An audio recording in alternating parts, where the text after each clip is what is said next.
இன்று நமக்கு சிந்தனை உரை வழங்குவதற்காக நம்முடன் இணைப்பில் இணைந்திருக்கும் பேராசிரியர் அருள்நிதி மணிவண்ணன் ஐயா அவர்களுக்கு பணிவான வணக்கங்களும் வாழ்க வளமுடன் வாழ்த்துக்களையும் தெரிவித்துக் கொள்கிறோம். ஐயா அவர்கள் வாழ்க வளமுடன் ஐயா.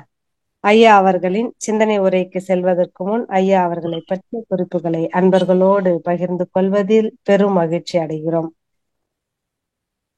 உலக சமுதாய சேவா சங்கத்தின் மதிப்பிற்கும் மரியாதைக்குரிய பேராசிரியர் அருள்நிதி மணிவண்ணன் ஐயா அவர்கள் அச்சுத்துறையில் நவீன மூலப்பொருட்கள் விற்பனை 42 வருடங்களாக செய்து வருகிறார்கள். ஐயா அவர்கள் 26 வருடங்களாக தங்களை மனவளக்கலையில் இணைத்துக் கொண்டு சிறப்பாக தொண்டாற்றி வருகிறார்கள். பேராசிரியராக 16 வருடங்களுக்கும் மேலாக சிறப்பாக குரு சேவை ஆற்றி வருகின்றார்கள். ஐயா அவர்கள் சிவகாசி அறக்கட்டளையில் அறங்காவலராக சேவையாற்றி வருகிறார்கள். பல்வேறு மனவளக்கலை மன்றங்களில் தங்களை இணைத்துக் கொண்டு சிறப்பாக சேவையாற்றி வருகின்றார்கள். இத்தகைய பல்வேறு சிறப்புகளை பெற்ற ஐயா அவர்களை வணங்கியும் வாழ்த்தியும் மதியால் வாழும் விதி செய்வோம் என்ற தலைப்பில் சிந்தனை உரை வழங்குமாறு அன்பர்கள் அனைவரின் சார்பில் அன்போடு அழைக்கின்றோம். வாழ்க வளமுடன் ஐயா. வாழ்க வளமுடன். குரு வாழ்க, குருவே துணை. அறிவில் அறிவாய் நிலைத்து அறம் வகுத்து அதை வாழ்ந்து காட்டிய குருபிரான் வேதாத்திரி மகரிஷி சுக்கமாக இணைத்துக் கொண்டு இன்று இறைநிலையின் திட்டத்தின்படி நாம் இணைவதற்கு ஒரு பாலமாக இந்த மதியால் வாழும் விதி செய்வோம் என்ற தலைப்பின் மூலமாக வேதாத்திரிய சிந்தனையாளர்கள் எல்லாம் இணைந்து சிந்தித்து நமது வாழ்வில் மதி எது விதி எது என்பதை சிந்திப்பதற்கு இந்த வாய்ப்பை நமக்கு அருளிய நமது வீரப்பன் ஐயா அவர்களுக்கும், இதை காணொளி மூலமாக மின் வழியாக தொழில்நுட்பத்தின் வழியாக நம்மை இணைத்து கொண்டிருக்கக்கூடிய கிருஷ் முரளி ஐயா அவர்களையும் மற்றும் இன்றைய ஒருங்கிணைப்பாளர் ஆக இருந்து இதை சிறப்பாக மதி விதி என்ற ஒரு பாடல் கவியோடு அர்த்தத்தோடு தெளிவாக நமக்கு சிந்தனையில் சிறிது சுவை சேர்த்து இணைத்திருக்கக்கூடிய பேராசிரியர் அவர்களுக்கும், நம்மை எல்லாம் வழிநடத்தி கொண்டிருக்கக்கூடிய ஸ்மார்ட் இயக்குனர் ஐயா MKD அவர்களையும் வணங்கியும் வாழ்த்தியும், இணைப்பில் இருக்கக்கூடிய இருபால் சிந்தனையாளர்கள் வேதாத்திரிய அன்பர்கள் அவர்களையும் வணங்கியும் வாழ்த்தியும், குருபிரான் வேதாத்திரி மகரிஷியினுடைய எண்ணங்களை நினைவுகளை ஒவ்வொன்றையும் சின்னங்களாக மாற்றிக் கொண்டிருக்கக்கூடிய பத்மஸ்ரீ ஐயா நமது தலைவர் SKM அவர்களையும் வணங்கியும் வாழ்த்தியும் இன்றைய சிந்தனைக்குள் நாம் சிந்திக்க நுழைகிறோம். அன்பர்களே, ஒவ்வொரு நாளும் நாம் தூங்குகிறோம், விழிக்கிறோம். தூங்கும்போது விதியா மதியா ஒன்றுமில்லை. தூங்குவது முழிக்கிற வரைக்கும் நாம யாரும் நமக்கே தெரியாது. எங்க பத்தி சிந்திக்கிறது? விதியை பத்தி மதியை பத்தி. ஆனா முழித்தவுடன் மதி வேலை செய்ய ஆரம்பிக்கிறது. உடனே எதை பத்தி சிந்திக்கிறோம்? நல்லதோ கெட்டதோ. நல்லது நடந்தால் மகிழ்ச்சியாக சிந்திக்கிறோம், கெட்டது நடந்தால் உடனே விதியை பத்தி ஆராய்ச்சி பண்ண ஆரம்பிக்கிறோம். இந்த ஆராய்ச்சிக்கெல்லாம் நமக்கு ஒரு முடிவு வேண்டும் அல்லவா? அதற்குத்தானே நாம் இணைந்திருக்கிறோம். அதற்கு நமக்கு ஒரு அருமையான வழியை தந்திருக்கிறாரே குருபிரான் வேதாத்திரி மகரிஷி அவர்கள். அவர் நம்மோடு சூக்குமமாக இருக்கும்போது விதியா வந்து பார், நான் உன்னோடு விளையாடுவதற்கு தயாராக இருக்கிறேன் என்று வாழ்ந்து காட்டி வழிவகுத்து கொடுத்த வேதாத்திரி மகரிஷி நம்மோடு இருக்கும்போது, வாழ்க்கை என்றால் 1000 இருக்கும், வாசல் தோறும் வேதனை இருக்கும். அது இருக்கத்தானே செய்யும். அது இல்லாம எப்படி இருக்க முடியும்? ஆனால் அதை நாளைய பொழுதை இறைவனுக்கு அளித்து விட்டு நடக்கும் வாழ்வில் அமைதியை தேடுன்னு இருக்கிறாங்க. அப்ப இறைவன் யாரு? நமக்குள்ளே இருக்கிறான், அந்த 6வது அறிவாக இருக்கிறார். அப்ப அவனிடத்தில் சிந்தனைக்கு நாம் நம்மை சமர்ப்பித்தோம். நாம் அந்த இடத்துல என்ன? நமது மனம் நாளைய பொழுது என்றால் என்னன்னா, அடுத்தடுத்து தோன்றக்கூடிய ஒவ்வொரு எண்ணத்தையும் அறிவோடு இணைத்து பார்க்க வேண்டும். சரி, இதெல்லாம் தெரியுங்க. இருந்தாலும் வாழ்க்கையில நமக்கு அப்பப்போ வரக்கூடிய பிரச்சனையெல்லாம் என்ன பண்றது? விதியை நினைக்காம சொல்ல முடியுமா? அப்ப விதின்னு ஒண்ணு இல்லையா அப்படிங்கிற கேள்வி எல்லாம் எழும் இல்லையா? அதுக்குத்தான் இன்னைக்கு பார்ப்போம். பார்ப்போமா? பார்க்கலாமே. மதியால் வாழும் விதி செய்வோம், அதுதானே தலைப்பு இல்லையா? அப்ப மதி என்றால் என்னங்கிறது நமக்கு முதல்ல தெரியணும். அதுக்கப்புறம் விதி என்றால் என்னன்னு தெரியணும். அதற்கப்புறம் வாழும் விதி என்றால் என்னன்னு தெரியும். இப்ப ஸ்ட்ரைட்டாவே கொஞ்சம் நம்ம ஒரு சின்ன அனலைசேஷனுக்குள்ள எடுக்கணும் அப்படின்னு சொல்லி பார்த்தோம்னா, மனிதனுடைய சிவிலைசேஷன் அறிவு நிலை உயர உயர ஜாகிரபிக்கலா நாம பிரிஞ்சதுக்கு அப்புறம் ஒவ்வொரு நாடும் ஒவ்வொரு நாட்டில் இருக்கக்கூடிய அறிஞர்களும் அந்தந்த நாட்டுக்கு உண்டான வழிமுறைகளையும் சட்ட விதிமுறைகளையும் இயற்றினார்கள். எதால்? அவரவர்களுடைய நாட்டிற்கு தகுந்தாற் போல, அவர்கள் வந்த பழக்கத்திற்கு தகுந்தாற் போல அவருடைய சிந்தனையும் அறிவையும் பயன்படுத்தி அவர்களுக்கு எது நன்மை தரக்கூடியதாக இருந்ததோ அன்றைய காலத்தில். இன்று சட்டங்கள் அமெண்ட்மெண்ட்னு ஒண்ணு சொல்லுவோம் இல்லையா? அப்ப மனிதனுடைய மதியால் காலத்திற்கு ஏற்றாற் போல அன்று நமக்கு நன்மை செய்தது அதே ஒரு சூழ்நிலையும் அதே ஒரு வடிவமைப்பும் இன்று நமக்கு நன்மை செய்யுமா அப்படின்னு பார்த்தா வாய்ப்புகள் கொஞ்சம் கம்மி தான். அப்ப இன்னைக்கு ஒரு அமெண்ட்மெண்ட் நமக்கு தேவைப்படுது. இன்னைக்கு என்ன அமெண்ட்மெண்ட் தேவைப்படுது? மகரிஷி அதுக்கும் நமக்கு சொல்லியிருக்கார். தற்காலத்திலும் சரி பிற்காலத்திலும் சரி உடலுக்கும் உயிருக்கும் மனதிற்கும் துன்பம் வராத வகையில் நாம என்ன பண்ணணும்? சேஞ்ச் பண்ணிட்டே இருக்கணும். எதை? நம்மளுடைய எண்ணத்தை நன்மை தரக்கூடியதாக மாற்றிக்கொண்டே இருக்க வேண்டும். ஒரு காலத்துல அது நல்லா இருந்தது. ஆனா இன்னைக்கு நான் ஒருத்தனா இருக்கும்போது, எனக்கு வாழ்க்கை துணை வரும்போது என்னுடைய ஆட்டிடியூட்ல கொஞ்சம் நான் சேஞ்ச் பண்ணணும். எனக்கு குழந்தை வந்ததுக்கு அப்புறம் இன்னும் கொஞ்சம் நான் சேஞ்ச் பண்ணணும். இல்ல நான் இப்படிதான் இருப்பேன் அப்படின்னா வாழ முடியுமா? அப்ப இந்த மதியால் வாழுகின்ற விதியை யார் நிர்ணயம் செய்யறா அப்படின்னா, காலத்திற்கு ஏற்றாற் போல ஒட்டுமொத்த சமுதாயத்திற்கும் வேண்டுமென்றால் அரசியல் அமைப்பு, அரசியல் சட்டத்திட்டம். ஒரு குடும்பத்திற்கு வேண்டும், ஒரு சமுதாயத்திற்கு வேண்டும் என்றால் அந்த சமுதாய அமைப்பு எந்த நாட்டில் இருக்கிறதோ அந்த சமுதாயத்திற்கு தகுந்தாற் போல அங்க இருக்கக்கூடிய பொருளாதாரம், அங்க இருக்கக்கூடிய வாழ்வாதாரம், இதற்கெல்லாம் தகுந்தாற் போல நாம விதி செய்கிறோம். சரி, அப்ப குடும்பம் மகரிஷி நமக்கு சொல்லியிருக்காரு இல்லையா? தான், சமுதாயம், அதுக்கப்புறம் இயற்கை. அப்ப தான் அப்படின்னு எடுக்கும்போது குடும்பம் வந்துருது இல்லையா? அப்ப அந்த விதி குடும்பத்திற்கு அப்படின்னு ஒண்ணு இருக்கு. அப்ப குடும்பம்னா என்னது? மனிதர்கள் வாழக்கூடிய அம்மா அப்பா இப்படி ஒரு உறுப்பினர்கள் சேர்ந்ததுதானே ஒரு குடும்பம். பல குடும்பங்கள் சேர்ந்தது ஒரு சமுதாயம். அப்ப தாய் தந்தை கணவன் மனைவி பிள்ளைகள் இதெல்லாம் சேரும் பொழுது ஒவ்வொருத்தருடைய வயது வித்தியாசம் இருக்கும், ஒவ்வொருத்தருடைய அனுபவ வித்தியாசம் இருக்கும். மூற்றோர் இருப்பார், இளையோர் இருப்பார். அப்ப இது எல்லாத்துக்கும் காமனா ஒரு விதி அமைச்சு கொண்டு போகணும். அதான சிஸ்டம். அப்படின்னா அதான சரியா இருக்கும். அரசியல் அமைப்பு சட்டப்படி வாழ்க்கையை வாழ முடியுமான்னா வாழ முடியாது, அது சமுதாயத்துக்கு உண்டான. ஆனா அரசியல் அமைப்புடைய பேஸ் சட்டம் என்னன்னு பார்த்தா மனிதனுடைய நலனுக்காகத்தான் இருக்கும். அதே போலதான் வேதாத்திரியம் என்று நமக்கு கொடுத்திருக்கக்கூடிய வழிமுறை மதியால் சிந்தித்தோமேயானால் அந்த வழிமுறை எப்படி இருக்க வேண்டும், வாழ்க்கை தத்துவம் 12ல சொல்லிட்டார். அதை பத்தி நம்ம இன்னைக்கு பார்க்க வேண்டாம். அந்த 12 நம்ம எல்லாருக்கும் தெரியும். அப்ப அந்த 12 தான் நம்மளுடைய மதியால் நாம ஆராய்ச்சி செய்து அதன்படி வாழணும். கத்துக்கிட்டோம்னா சிறப்பா வாழ்தரலாம். ஓகே, இன்னைக்கு அதுல ஒரு குட்டி பகுதியா மதி என்றால் என்ன, விதி என்றால் என்ன அப்படின்னு பார்த்துட்டு வாழும் விதி செய்வோம் அப்படிங்கிறது என்னங்கிறத பார்த்துருவோமா?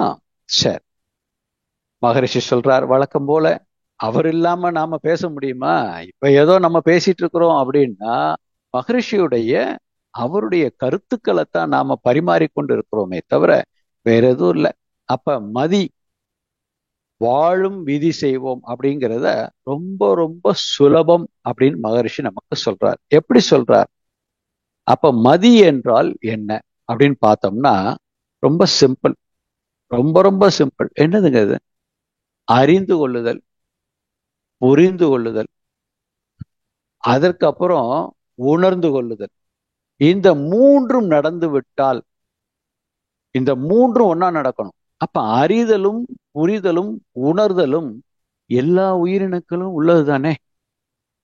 அப்ப நமக்கும் மிச்ச உயிரினங்களுக்கும் என்ன வித்தியாசம் அப்படின்னு பார்த்தா, மிச்ச விலங்கினங்கள், அதாவது மற்ற உயிரினங்கள், 5 அறிவு வரைக்கும் இருக்கக்கூடிய உயிரினங்கள், மகரிஷி சொன்னாங்க பாத்தீங்களா, இயற்கை அறிவு, அதுக்கப்புறம் இன்ட்யூஷன் அப்படின்னு உள்ளுணர்வு, அதுக்கப்புறம் நாலேஜ், அதுக்கப்புறம் பெர்ஸ்பிகாசிட்டி. இப்ப நாலேஜ்ங்கிறதுல வரும்போது மனிதரிடத்துல கொஞ்சம் கொஞ்சம் மாறுபடும். கற்றுக்கொள்ளுதல், மேற்கொண்டு ஆராய்ச்சி செய்தல் அப்படின்னு வரும். அது விலங்கினத்திற்கும் அல்லது மிச்சத்துக்கும் என்ன வரும்னா, அது அது நாலேஜ் எப்படி இருக்கும் அப்படின்னா, அந்த இயற்கையோடு ஒத்ததாக இருக்குமே தவிர இயற்கையை ஆராய்ச்சி பண்ணக்கூடியதாக இருக்காது. தன்னை மட்டுமே பாதுகாத்து கொள்ளக்கூடியதாக இருக்குமே தவிர தன் சுற்றத்தை பாதுகாத்து கொள்ள வேண்டும்ங்கிற ஆராய்ச்சி, அந்த நாலேஜ் அதுக்கு இருக்காது. ஸோ அதனுடைய நாலேஜ் அப்படிதான் இருக்கும். அவ்வளவுதான். இதை கொஞ்சம் புரிஞ்சுக்கோங்க, ரைட்? அதுக்கப்புறம் பெர்ஸ்பிகாசிட்டி, நுண்மான் நுழைப்புலம். 10 அடி 10 கிலோமீட்டருக்கு கீழே ஒரு சின்ன நில அதிர்வு ஏற்பட்டாலும் சில விலங்கினங்களுக்கு அந்த நுண் அதிர்வுகளை உணர்ந்து கொள்ளக்கூடிய அந்த ஆற்றல் இருக்கிறது. இதெல்லாம் நமக்கும் இருக்கு. ஆனா நம்ம பயன்படுத்தல. எதை வைத்தால் பயன்படுத்த முடியும் அப்படின்னா, மனிதர்களுக்கு மட்டுமே உரியது, சிறப்பானது ஞானம். 5 அறிவு நிலை மகரிஷி சொன்னாங்க இல்லையா, அதுல அந்த 4ஐயும் விலங்கினத்துக்கும் ஒப்பிட்டு பார்க்கணும். அது உயிரினம் தானே, அதுக்கும் அறிவு இருக்கு இல்லையா, அப்ப அதை ஒப்பிட்டு பார்க்கணும். அப்ப எது சிறப்பு இருக்குது அப்படின்னு பார்த்தா, மணி அப்படின்னு எடுத்திருக்க அந்த ஒரு நிலையில் எடுத்து பார்க்கும் போது, ஞானம் என்ற நிலையில் எடுத்து பார்க்கும் பொழுது, மனிதனுக்கு மட்டுமே உள்ள சிறப்பான ஒரு அம்சம் மனிதனுடைய அறிவில் இருக்கிறது. அதுதான் மதி. இவ்வளவுதான். இது உங்களுக்கு புரிஞ்சிருக்கும்னு நினைக்கிறேன். அப்ப அந்த தெளிவு பெறக்கூடிய நிலையில் நாம் நமக்குள் பிறக்கின்ற ஒவ்வொரு சிந்தனையும் நம் வாழும் விதியை, வாழும் விதினா என்னது, வழிமுறைகளை நமக்கு கொடுக்கும், வகுத்து கொடுக்கும், தானாகவே கொடுக்கும். இதுதான் இயல்பு. அப்ப விதி என்றால் என்ன அப்படின்னு கொஞ்சம் ஆய்வு செய்து பார்த்தோம்னா, அடுத்த ஸ்டேஜ் கவியில அப்பதான் ஒருக்க சொன்னாங்க இல்லையா, அதேதான் கொஞ்சம் மாத்தி சிந்திச்சு பார்ப்போமா. Law of nature.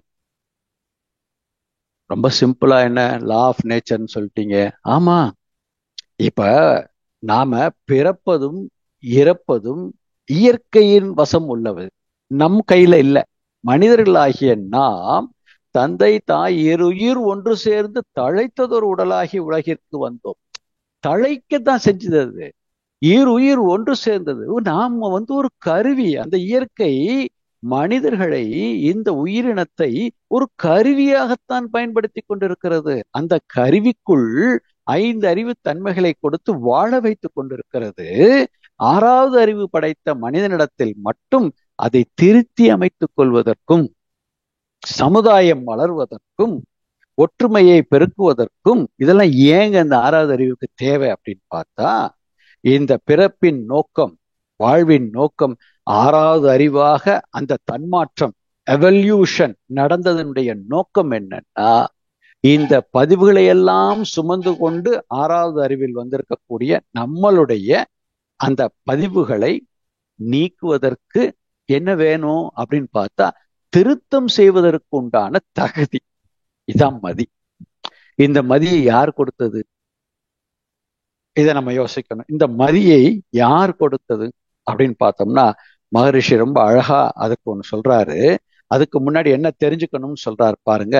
பாடல் 239ல மனித இன தோற்றத்தின் மாண்பறிந்து, அதுதான் நம்ம இப்ப பார்த்தோம் இல்லையா, மாண்பறிந்து பிறரை மதித்து உலகில் மனம் உவந்து தொன்றாற்றி வாழும் புனிதம் உள்ள. ஏன்னா அதுக்கப்புறம் ஒரு 2 வரி இருக்கு, அது நம்ம இப்போதைக்கு எடுத்துக்க வேண்டாம். அந்த புனிதம் உள்ள அந்த தகுதி யாருக்கு இருக்கு? மனிதர்களுக்கு இருக்கு. தனி மனித சுதந்திரத்தை மதித்து அவர் வாழ்வின் தரம் உயர்த்தி சிந்தித்து தொண்டு புரியக்கூடிய தகுதி யாருக்கு இருக்கு? மனிதனுக்கு இருக்கு. மனிதனுக்குன்னா என்ன அர்த்தம்? மனிதனுடைய 6வது அறிவுக்கு. அவர்களையெல்லாம் கனிவுடனே வணங்குகிறேன், வேண்டுகிறேன், கேட்டு கருத்துணர்ந்து நலம் செய்வீர் கடமை உணர்வோடு அப்படின்னு மகரிஷி நமக்கு அவருடைய கவியில ஒரு அன்பான கனிவான ஒரு வார்த்தைகளால ஒரு ஆரம் செய்து நமக்கு கொடுத்திருக்கிறார். அப்ப இந்த தகுதியெல்லாம் மனிதனுடைய 6வது அறிவுக்கு இருக்குன்னு தானே அர்த்தம். இப்ப இந்த 6வது அறிவு எப்படி வந்தது அப்படின்னு பார்த்தா, அதுவும் அந்த விதியின் தன்மாற்றத்தினால். எந்த விதியின் தன்மாற்றத்தினால் அப்படின்னு பார்த்தோம்னா, அதை கொஞ்சம் பார்த்துருவோமா? பார்த்துட்டு அடுத்தது போயிடலாம். எப்படி அப்படின்னா, சுத்த வெளியாக இருக்கக்கூடிய இறைநிலை, அந்த இறைவெளி தன்னிருக்கத்திலா, அங்க ஒரு லா ஆஃப் அட்ராக்ஷன், அங்க ஒரு லா ஆஃப் நேச்சர், இதெல்லாம் இருக்கு. அப்ப தன்னிருக்கத்தினால் துகள்களாக மாறுது. ஃபர்ஸ்ட் விதி. அது விதி தானே, ஒரு இயக்கம் நடக்குது. அதுவே என்ன ஆகுது? துகள்களாகி ஒன்று கூடி விண்ணாகுகிறது. விண்ணானதுக்கு அப்புறம் பல விண்ணின் கூட்டுக்கள், விண்ணிலிருந்து அடுத்து காற்றாகிறது. அதற்கப்புறம் அது நெருப்பாக மாறுகிறது. அதற்கப்புறம் நீராக மாறுகிறது. அதற்கப்புறம் மண்ணாக மாறுகிறது. இப்படி 5 பஞ்ச பௌதீகங்களாக இந்த சுத்தவெளி சூனியமாக இருந்தது. சுத்தவெளி சூனியமாக மறைபொருளாக இருந்தது. விண்ணாக இருக்கும் பொழுதும் மறைபொருள். ஆனால் அங்கே என்ன இருந்தது? ஒரு இயக்கம் இருந்தது. அது விண்ணாக மாறும் பொழுது அங்க ஒரு துல்லியமும் ஏற்பட்டது, இயக்க ஒழுங்கும் ஏற்பட்டது. இதெல்லாம் இயற்கை. இயற்கை அதற்குத்தானே எவல்யூஷன், தன்னைத்தானே பரிணமித்துக் கொண்டிருப்பதும் தான் என்னது? இதுதான் இயற்கை விதி. அப்ப அங்க இருந்து அது காற்றாக மாறுகிறது. அதுவும் இன்விசிபிள். நம்மளுடைய மனமும் இன்விசிபிள், நம்மளுடைய அறிவும் இன்விசிபிள் மறைபொருள், நம்மளுடைய உயிரும் இன்விசிபிள் மறைபொருள், இறைநிலையும் மறைபொருள். அப்ப எங்க அது கொஞ்சம் மாறுது அப்படின்னா, நெருப்பாக வரும் பொழுது ஒரு தோற்றத்தை உருவாக்குகிறது. திருப்பி வரும்போது அதற்குரிய தன்மைகள் எல்லாம் அதற்குள்ள வருகிறது. அப்ப அறிவு அப்படின்னு சொல்றது, அதைத்தான் நம்ம ஓரறிவு ஈரறிவு பரிணாமத்துல உயிரினம் வரும்போது அது வரைக்கும் அது என்னவாக இருக்கிறது? துல்லி இயக்கம், அதாவது உருவம், துல்லியம், இயக்க ஒழுங்காக இருக்கிறது. அப்ப உருவம் எப்ப வருது? நெருப்புக்கு வரும்போது வருது. அதற்கப்புறம் என்ன வருது? நீர். நீரும் இணைந்திருந்தால் நீர் கோர்வையாக தெரிகிறது. அது இறுகி விட்டால் கட்டியாக மாறி பனிக்கட்டியாக மாறுகிறது. அதுக்கப்புறம் அதுல துகள்கள் நம்ம கண்ணால பார்க்க முடியுதான்னு இல்லை. அது ஒரு தொகுப்பாகத்தான் பார்க்கிறோம். அப்ப அது ஒரு தன்மை, அது ஒரு இயற்கை. அதற்கப்புறம் இந்த 4 ப்ரொபோர்ஷனேட்டும் ஒன்று சேரும் பொழுது மண்ணாக மாறுகிறது. இந்த 5 ப்ரொபோர்ஷனேட்டும் சரியான விகிதாச்சாரத்தில் அங்க அங்க அங்க அங்க இந்த பிரபஞ்சம் முழுவதும் இயங்கிக் கொண்டிருக்கிறது. இந்த எப்படி துல்லியம், இயக்க ஒழுங்கு, அந்த உருவம், அந்த நிலையில் இருந்து இயக்கி கொண்டிருக்கிறது. எத்தனை கோள்கள், எத்தனை விதமான நட்சத்திரங்கள், ஒவ்வொன்றுக்கும் ஒவ்வொரு இயக்க ஒழுங்கு. அப்ப ஒவ்வொன்றும் எங்கேயும் எது ஒன்று டிஸ்ட்ராக்ஷன்ஸ் இல்லாம ஓடிக்கொண்டிருக்கிறது. அப்ப இதையெல்லாம் இயக்கி கொண்டிருக்கக்கூடிய ஒரு லா, ஒரு விதி அந்த இயற்கையிலேயே இருக்கிறது. இந்த இயற்கையிலேயே அப்படி பிரபஞ்சம் முழுவதும் எத்தனையோ கோள்கள் இருக்கிறது. மனிதனுடைய அறிவுக்கு கண்டுபிடிக்கப்பட்டது இந்த பூமி. இந்த பூமியில் பூமி தோன்றி எத்தனையோ கோடி வருடங்கள் ஆகிவிட்டது. அதில் எத்தனையோ கோடி வருடங்களுக்கு முன்னாக ஓரறிவு தாவரங்கள் ஆரம்பிக்கிறது. அப்பதான் உயிரினங்கள்னு தோன்றுது. இதுவும் எங்கேருந்து வந்தது? அந்த இயற்கையின் எவல்யூஷன், பரிணாமத்தில் வந்தது. அப்ப அதுக்கு என்ன வந்தது? ஓரறிவு, அப்புறம் ஈரறிவு. இதெல்லாம் நமக்கு தெரியும், அதுல நம்ம டைம் வேஸ்ட் பண்ண வேண்டாம். 5 அறிவு வரைக்கும் வந்துருச்சு. அப்ப 5 அறிவுக்கும் பஞ்சபூதங்கள் 5, அதாவது உயிர், காற்று, நெருப்பு, நீர், மண், தோல், நாக்கு, மூக்கு, கண், காது. இந்த அளவுக்கு வந்தாச்சு. அடுத்தது அப்ப இதெல்லாம் எங்கேருந்து வந்ததுங்க? அந்த தன்மையெல்லாம், அந்த அறிவெல்லாம் எங்கேருந்து வந்தது? இயற்கையின் தன்மாற்றம் தானே. அப்ப விதிதான் மதியையே உருவாக்கியது. விதிதான் எதை உருவாக்கியது? மதியை உருவாக்கியது. அறிவின் இருப்பிடம் இயல்பு இயக்கம். மகரிஷி சொல்றார், அறிவின் இருப்பிடம் என்னது? இருப்பிடம் இயல்பு இயக்கம் அறிந்து ஒழுகுவோர் அறிஞர்கள் ஆவார். இது மனிதர்கள். அப்ப அறிவின் இருப்பிடம் இயல்பு இயக்கம் அது எல்லாத்திலும் இருக்கு, ஜடப்பொருளிலும் இருக்குது, உயிரினங்களிலும் இருக்குது. அதை அறிந்து ஒழுகுவோர் யாராகிறா? அறிஞர்கள் ஆகிறார்கள். அப்ப வேதாத்திரியத்தை நாம முழுமையாக நம்மளுடைய காந்தத்தில் பதிவு செய்ய வச்சுட்டோம்னா அறிஞர்களாக நாம் வாழ முடியும். சரியா? அப்ப அந்த வழிகள் ஆறாவது அறிவாக பரிணமித்தது, பரிணாமத்தில் பரிணமித்தது எது என்றால் அந்த விதியே ஆறாவது அறிவின் மதியாக மாறியிருக்கிறது. அப்ப படைக்கும் போதே ஆறாவது அறிவுல இறைவன் இருக்கிறாரே, அப்ப ஏன் துன்பத்தை கொடுக்கணும், ஏன் இன்பத்தை கொடுக்கணும்? மகரிஷி சொல்றார் 292வது மனித உயிர் பிறவி அதன் மதிப்பு உணர வேண்டும். இந்த உயிரினத்துக்கு மட்டும்தான் அந்த தன்மை. மனித உயிர் பிறவி அதன் மதிப்பு உணர வேண்டும். மனம் உயிர்மை மூன்றான மறைபொருள்களான மனிதனுடைய ஆற்றல்களை மலர வைக்க வேண்டும். நம்ம கிட்டதான் பொறுப்பு இருக்கு. இயற்கை நமக்கு கொடுத்துருச்சு.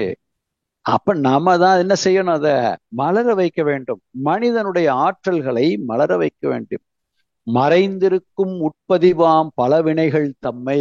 அந்த ஆற்றல் எப்படி இருக்குதுன்னா, மறைந்திருக்கும் உட்பதிவாம் பல வினைகள் தம்மை.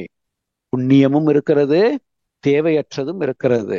தம்மை மனிதனே மாற்றி, அதைத்தான் சொல்றார், மனிதனே மாற்றி. இது வேற எந்த விலங்கினத்திற்காவது முடியுமா? நோ சான்ஸ், வாய்ப்பே இல்லை. அப்ப மனிதர்களுக்கு மட்டுமே உரியது.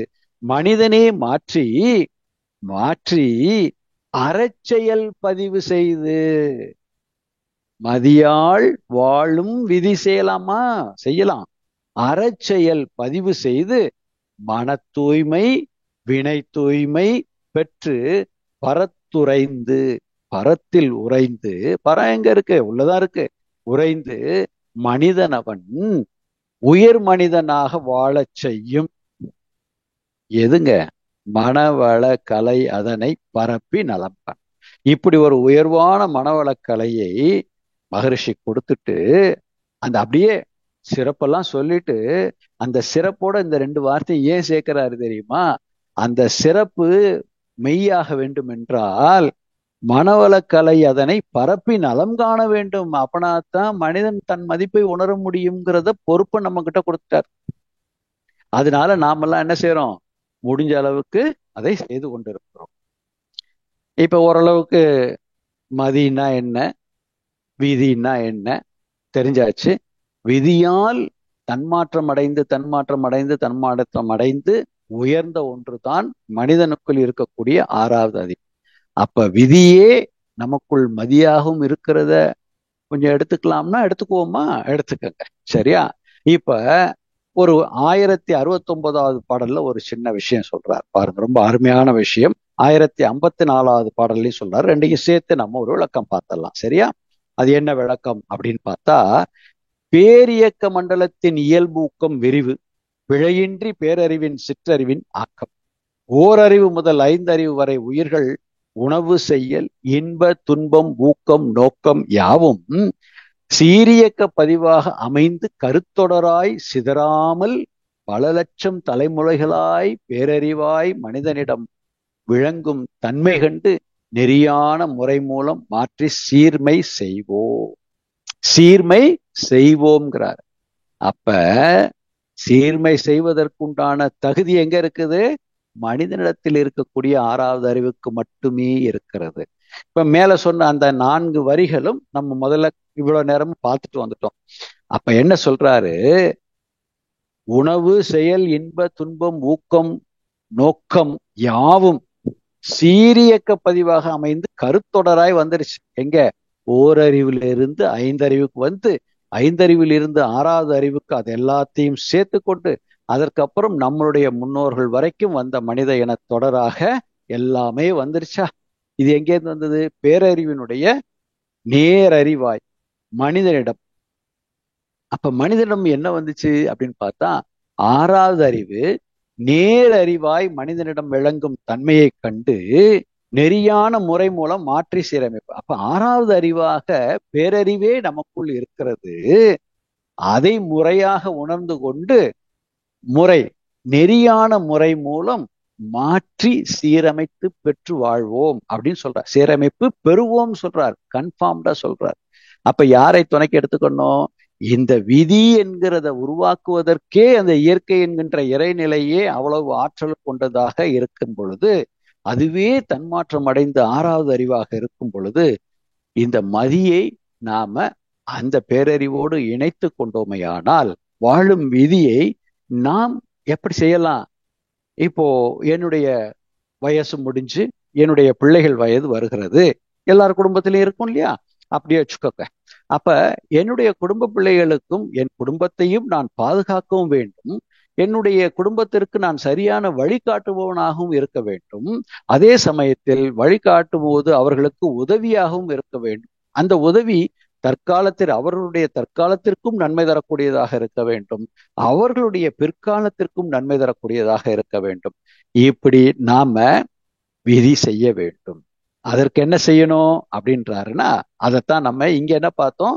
அறச்செயல், அதைத்தான் சொன்னார். மாற்றி அமைத்து அறச்செயல் பதிவுகள். அப்ப நாம ஏன் மீண்டும் மீண்டும் தப்பு செய்கிறோம் அப்படின்னா, யாரும் விரும்பி தவறு செய்வதில்லை. அன்பர்களே, நண்பர்களே, மனிதர்களாக பிறந்தவர்கள் யாரும் விரும்பி தவறு செய்வதில்லை. ஒன்று அறியாமையினால், மற்றொன்று அலட்சியத்தினால். இந்த ரெண்டைத்தான் நாம என்ன பண்ணிட்டோம்? அது ஒண்ணு பேராசைன்னு சொல்றோம், அல்லது மயக்க நிலைன்னு சொல்றோம். அதான உண்மை. அதை நம்ம மாற்ற முடியுமா? அதான் உண்மை. அப்ப இந்த ரெண்டும் வளர்வதற்கு காரணம் இந்த அறியாமையும் அலட்சியம் தான். அதான் மகரிஷி நமக்கு சொல்லியிருக்கார். அந்த அறியாமையை நாம நீக்கிட்டோம்னா தப்பு செய்வாங்களா? செய்ய மாட்டாங்க. அவங்களுக்கு அந்த மயக்க நிலை வராது. பின்னாடியே இன்னொன்னு சொல்றாரு பாருங்க, ரொம்ப அழகான வரி.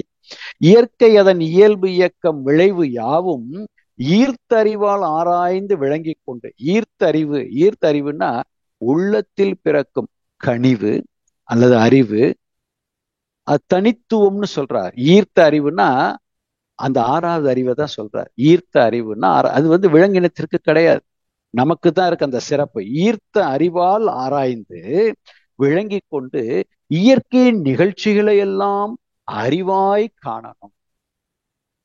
இப்போ குடும்பத்துல ஒரு நிகழ்ச்சி நடக்குதுன்னா அங்கேயும் அது ஏதோ ஒரு எதனால நடக்குது?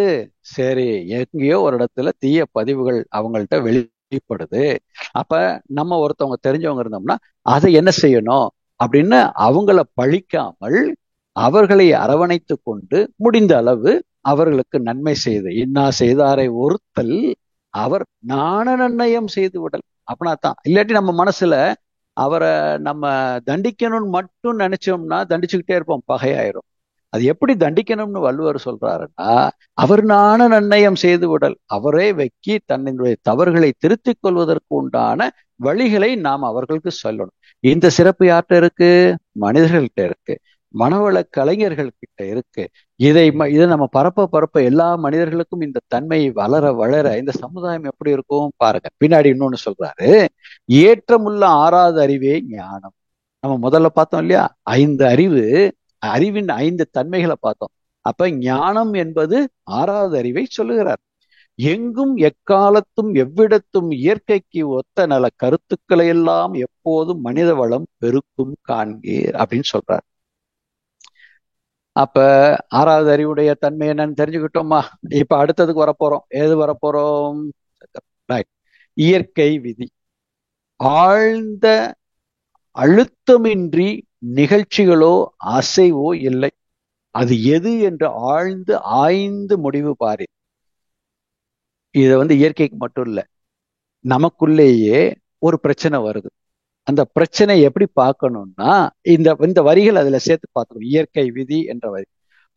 அழுத்தமின்றி நிகழ்ச்சிகளோ அசைவோ இல்லை. இன்னைக்கு ஒரு கெட்ட எண்ணம் எனக்குள் வருகிறது என்றால் ஏதோ ஒரு அழுத்தம்னா அந்த இடத்துல எப்படி பார்க்கணும்? பதிவுன்னு பார்க்கணும். ஏதோ ஒரு அழுத்த பதிவு உள்ள இல்லாம என்னுடைய அந்த தீய எண்ணம் வெளியே வராது. அது எது என்று ஆழ்ந்து முடிவெடுப்பீர். அழுத்தங்கள் அனைத்திற்கும் மூலமான அதற்கழுத்த மற்ற நிலை மெய்ப்பொருளா. அப்ப ஏதோ ஒரு பதிவு உள்ள இருக்கு. இது அப்படியே இயற்கையை சேர்த்து பார்த்துருவோம். அப்ப எல்லா அழுத்தத்திற்கும் மூலப்பொருள் என்ன இருக்குது? அந்த சுத்த வெளிதான் எல்லாத்தையும் அழுத்தி கொண்டு இருக்கிறது. அது அந்த அழுத்தம் சரியாக இல்லை என்றால் இந்த பிரபஞ்சத்தில் இருக்கக்கூடிய ஒவ்வொரு கோள்களும் என்னாகும்? ஒன்னோட ஒண்ணு மோதிடும். அப்ப அந்த சுத்த வெளியாகிய அந்த மெய்ப்பொருள் எல்லாவற்றையும் சீராக இயக்கி கொண்டிருக்கிறது. அதே சுத்த வெளி நமக்குள் ஒரு துளியாக, அதான் என்ன மகர்ஷி சொல்ல, ஃப்ராக்ஷனாக, டோட்டாலிட்டி ஃப்ராக்ஷனாக நமக்குள் ஒரு சிறு துளியாக அந்த அறிவு இருக்கும் பொழுது அதை பயன்படுத்தி கொண்டு அதற்கு மற்ற நிலை மெய்ப்பொருள், அதுக்கு தான் அழுத்தமே மடிந்து இயங்க அணுவாயிற்று. அப்ப எப்படி அதுவே அணுவாக மாறுச்சோ, நீங்கள் உங்களுடைய எண்ணத்தில் மாற்று எண்ணங்களை, நல்ல எண்ணங்களை, சீரமைத்த எண்ணங்களை, அற எண்ணங்களை சுத்த வெளியே மடித்து இயங்கும் பொழுது, அணுவாகும் பொழுது பழைய பதிவுகளை மேல் பதிவாக நல்ல பதிவுகளை நீங்க பதிய வைக்க முடியுமா? முடியாதா? முடியுமே. அணுக்கள் இணைந்து உருவம் முதல் 5 ஆயிற்று. அப்ப சுத்தம் சூனியமாக இருந்த ஒன்று 5 அறிவு உள்ள உருவங்கள் வரைக்கும் தன்மாற்றம் அடைந்தது. அப்ப அந்த அளவுக்கு அந்த ஆற்றலுடைய அந்த சுத்தவெளி, அந்த மெய்ப்பொருள், அந்த ஆதிநிலை, அந்த இறைநிலை நமக்குள் ஒரு துளியாக இருக்கும் பொழுது அந்த ஒரு துளியை நாம் துணைக்கு வைத்து கொண்டு நல்ல எண்ணங்களையும் நல்ல சிந்தனைகளையும் மேல் பதிவாக போட்டோம்னா பழைய பதிவு வெளியே வருமா? வராது. சொல்றாரு, அழுத்தமே முடிவில் இன்ப துன்பமாகி அறிவாகி தனையறிய ஆதி அது எதுவோ அதுவே அந்தம். அதத்தான் இந்த ரெண்டையும் ஒண்ணு சேர்த்து குரு இன்னைக்கு நமக்கு விளக்கம் கொடுக்கிறார். உன்னுடைய எண்ணத்தையும் உன்னுடைய இயற்கையும் இணைத்து பார் அப்படின்னு நமக்குள்ள அந்த சிந்தனையை கொடுக்கிறார். அப்படி பார்க்கும்போது அழுத்தமே முடிவில் இன்ப துன்பமாகி, அப்ப இன்ப துன்பம்னா அந்த அழுத்தம் தான் இங்க பதிவுகளாகி அதுவே நம்மளை தூண்டி இன்பமாகவும் அளவு மீறும் பொழுது துன்பமாகவும். அப்ப துன்பம் எதனால வருது? அளவு மீறும் பொழுது. விலங்கினத்திற்கு அளவு மீறிய இன்பம் இருக்குதா? கிடையாது. அதனால அதற்கு துன்பம் இல்லை. அது எதிர்பாராத விபத்துக்கள் ஏற்பட்டால் அதற்கு துன்பம். அதுவும் வாழ்க்கை தத்துவம் 12ல நமக்கு கொடுத்திருக்காரு. அதை நேச ஞாபகத்துல வச்சுக்கோங்க. அப்ப அறிவாகிய தனையறிய எதுக்கு வந்திருக்கு இந்த இயற்கை? நம்ம முதல்ல பார்த்தோம் இல்லையா? அந்த சுத்தவெளி ஆகிய மெய்ப்பொருளே அறிவாகி தனையறிய, தன்னை அறிந்து கொள்வதற்காக அந்த ஆதி மனிதனிடத்தில் அந்தமாகி விட்டதுன்னு சொல்றார். அப்ப நமக்கு இதுல ஒரு கான்பிடென்ட் என்ன? சுத்த வெளியாகிய அந்த பேராற்றலே, அந்த பேரறிவே, அந்த வற்றா இருப்பாக இருக்கக்கூடியதே நமக்குள் அறிவாகவும் இருக்கிறது. அப்ப அது எந்த இடத்துல அறிவாக இருக்கிறது அப்படின்னு பாப்போமா? அழுத்தம் ஒளி ஒளி சுவை நாற்றம் 5 உயிராற்றலே. அப்ப இந்த அறிவு எதுக்குள்ள இருக்குது? உயிருக்குள்ள இருக்கிறது. அழுத்தம் ஒளி ஒளி சுவை நாற்றம் 5ம் உயிர் ஆற்றலே. அது தனது ஆற்றல் தன்னை அளக்கும் விழுப்பமும் துய்த்தலும் உணர்தலும் அறிவா. அப்ப விண்ணுக்கும் மண்ணுக்கும் வித்துக்கும் பொருள் ஒன்றே. விண்ணுக்கும் மண்ணுக்கும் வித்துக்கும் பொருள் ஒன்றே. இறைநிலை அறிவும் உயிர் உணர்வும் அறிவு அறிந்த போதும், இறைநிலை அறிவும் உயிர் உணர்வும் அறிவு அறிந்த போதும் யான் பெற்று உய்வதற்கு அகத்தவத்திலே ஆழ்ந்தே. இப்ப அப்படியே மெதுவா விதியால் மதி செய்வதற்கு உண்டான வழியை சொல்றார். அப்ப இதை மாத்தி அமைக்கணும். என்ன செய்யலாம்?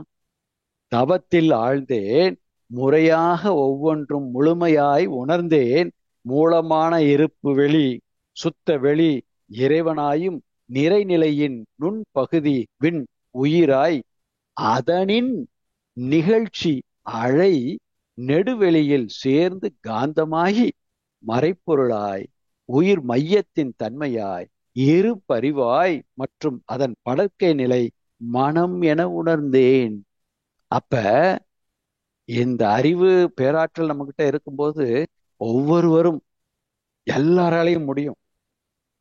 அந்த முடியறதுக்கு உண்டான முயற்சியும் அதற்குண்டான பொறுமையும் நாம் வளர்த்து கொள்ள வேண்டும். அவ்வளவுதான். மிச்சபடி வேற ஒன்றுமே இல்லை. அப்ப உயிரே படற்கை நிலையில் உயிர் நிலையை உற்று உற்று உணர்த்தும். இது எதுக்கு சொல்றாரு? தவத்துல நீங்க எப்படி உங்களை பிராக்டிஸ் பண்ணிக்கணும்னு சொல்றாரு. உயிரே படர்க்கை நிலையில் அறிவு அப்படிங்கிறதுக்கு எக்ஸ்பிளைன் பண்றாரு. மதினா என்னன்னு இந்த இடத்துல மனிதனுடைய மதினா என்னன்னு தெரியணும் இல்லையா? உயிர் நிலையை உற்று உற்று உணர்த்தும் ஒடுங்கி விரிந்து ஆராய்ந்து ஒத்து உணர்ந்தேன். அப்ப நம்ம தவம் செய்யும் பொழுது எப்படி செய்யணும்? மதியால் வாழும் விதி செய்ய வேண்டும் என்றால் அந்த வாழும் விதி எப்படி இருக்கணும்? அந்த மதி கொண்டு நாம் என்ன செய்யணும்?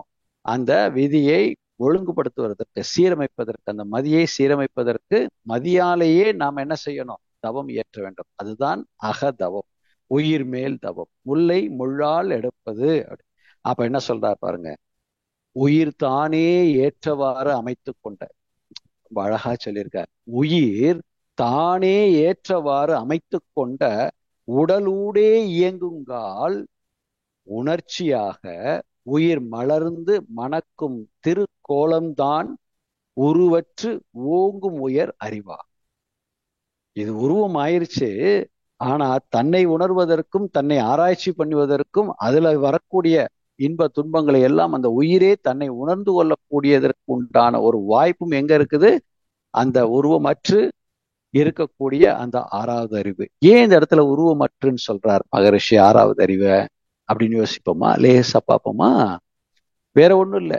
ஓரறிவுக்கு தோல், ஈரறிவுக்கு நாக்கு, மூன்றறிவுக்கு மூக்கு இருக்கு, நாலறிவுக்கு காது, அப்புறம் கண்ணு கால், ஐந்துக்கு கால். அப்ப இதுக்கெல்லாம் உருவங்கள், அதாவது உறுப்புகள் இருக்கிறது. ஆறாவது அறிவுக்கு உறுப்பு இல்லை. அப்ப உருக்கமுடன், அப்ப சொல்றார் மகரிஷி சொல்றார், ஆர்வமுள்ளோர்கள் உருக்கமுடன் எனை சார்ந்தால் உரைப்பேன் உண்மை அப்படின்னு மகரிஷி சொல்றார். அப்ப இயற்கை சக்தியே விதி, இதை அறிந்த அளவே மதி அப்படின்னு சொல்லிட்டு அப்புறம் அந்த ஒரு கவி வழக்கம் போல அம்மா சொன்னாங்க. அந்த கவியை நம்ம மீண்டும் இங்க பார்க்கணும்னு அவசியம் இல்லை, அதை பார்த்துடலாம். அப்ப இதுதான் விஷயம். அப்ப வேகம் என்பது, இப்ப கொஞ்சம் அப்படியே பிராக்டிக்கலுக்கு வருவோமா? நமக்கு அந்த டைம் கரெக்டா இருக்கும். பிராக்டிக்கல் கொஞ்சம் பார்க்க ஆரம்பிச்சோம்னா சரியா இருக்கும். இப்ப கொஞ்சம் கொஞ்சமா நம்ம என்ன பார்க்க போறோம்? பிராக்டிக்கல். இதை எப்படி நாம செய்யணும், வாழ்க்கையில் நாம எந்த மாதிரி இதை கடைபிடிக்க வேண்டும் அப்படிங்கிறத நாம சிந்திக்கிறதுக்கு இப்ப வரும். எதை பார்க்கலாம் அப்படின்னு பார்த்தோம்னா, இப்ப அதை எடுத்துருவோம். வேகம் அப்படின்னா விதின்னு எடுத்துக்குவோம். விவேகம் என்றால் மதின்னு வச்சுக்குவோம். இப்படிதான் நம்ம கொஞ்சம் பிரிச்சு பார்க்கணும். விதி மதி சொல் விளக்கத்துல இந்த கவியை சொல்றாரு மகரிஷி. வித்தென்ற மூலசக்தி இயல்பை காட்டி விவேகத்தால் விதி என்னும் இறுக்கமான அத்துவித சக்தியான அறிந்தோர் சொன்னார். அப்ப அந்த விதிதான் மதியாக விவேகத்தன்மையோடு நம்ம கிட்ட இருக்குது அப்படிங்கிறதையும் இந்த இடத்துல சொல்றார். அப்ப வேகம் என்பது விதியாக வைத்துக் கொள்வோம். பாடல் முடிந்தால் 1274 எடுத்து பார்க்கறதுக்கு வாய்ப்பு இருக்கும் போது பாருங்க. அதே மாதிரி 1275 எடுத்து பாருங்க. அது இன்னும் கொஞ்சம் டீட்டெயிலா இருக்கும். அதனால நம்ம அதை வேற ஒரு நிகழ்ச்சியில பார்க்கலாம். பட் நீங்க குறிச்சுக்கலாம். 1271, 74 அது வேகம் விதி மதி அதெல்லாம் சொன்னாங்க. அப்பதான் அம்மா சொன்னாங்க. 1275 கொஞ்சம் நம்மளுடைய சிந்தனைக்கு எடுத்துக்கொள்ள வேண்டும். சரி, இப்ப அடுத்தது மதியின் ஆற்றல் என்ன அப்படின்னு பார்த்தோம்னா, இயற்கை சட்டமாக இருக்கும் என்னும் விதி. அதுதான் நம்ம அப்பதான் பார்த்தோம். மதியாய் செயற்கை சட்டங்கள் பலவும் செய்து சித்து ஆய்ந்து அறிவீர். மதியாள் வாழும், அதுதான் நம்ம சொல்றோம். இந்த மதியாள் வாழக்கூடிய தகுதி யாருக்கு இருக்கு அப்படின்னு பார்த்தா மனிதர்களுக்கு மட்டும் இருக்கு. அப்ப இந்த இடத்துல முதல் பாடல்ல நமக்கு என்ன சொல்லிட்டாரு? அறம் சிந்திக்க வேண்டும் சொல்லிட்டாரு. அப்ப இதெல்லாம் வந்ததுக்கு உண்டான ரீசன்ஸ் என்ன, இதை எப்படி சீரமைக்க போறோம், இதற்கு உண்டான வழிமுறைகள் என்ன, இப்ப அந்த தொகுப்புக்குள்ள மெதுவாக நாம் வந்து கொண்டிருக்கிறோம். சரி, இப்ப மதி அப்படின்னா மனம்னு எடுக்கலாமா இல்ல ஆறாவது அறிவுன்னு எடுக்கலாமா அப்படின்னு பார்த்தோம்னா ரொம்ப சிம்பிளா எடுத்து பார்ப்போம். மகரிஷி நமக்கு ஒரு அழகான ஒரு சொல் கொடுத்திருக்காரு. என்ன கொடுத்திருக்கிறாருன்னா, இறைவன் கூட்டல் பதிவுகள். என்ன பதிவு? ஆணவம் கண்மம் மாயை இஸ் ஈக்வல் டு மனிதன். மனிதன் கழித்தல் இந்த மூணும் எப்ப கழிக்கணும்? வாழும்போது தானே. வாழ்ந்த பிறகு சொர்க்கத்தை பத்தியோ நரகத்தை பத்தியோ சிந்திக்க வேண்டிய அவசியம் இல்லை. வாழும்போது சுவர் அகம், அகமாக நமக்குள் சுவர், அந்த சுத்தவெளி இருக்கிறது. அதே மனம், அதே சுத்தவெளி தன் உடலை இங்கே கட்டிக்கொண்டது.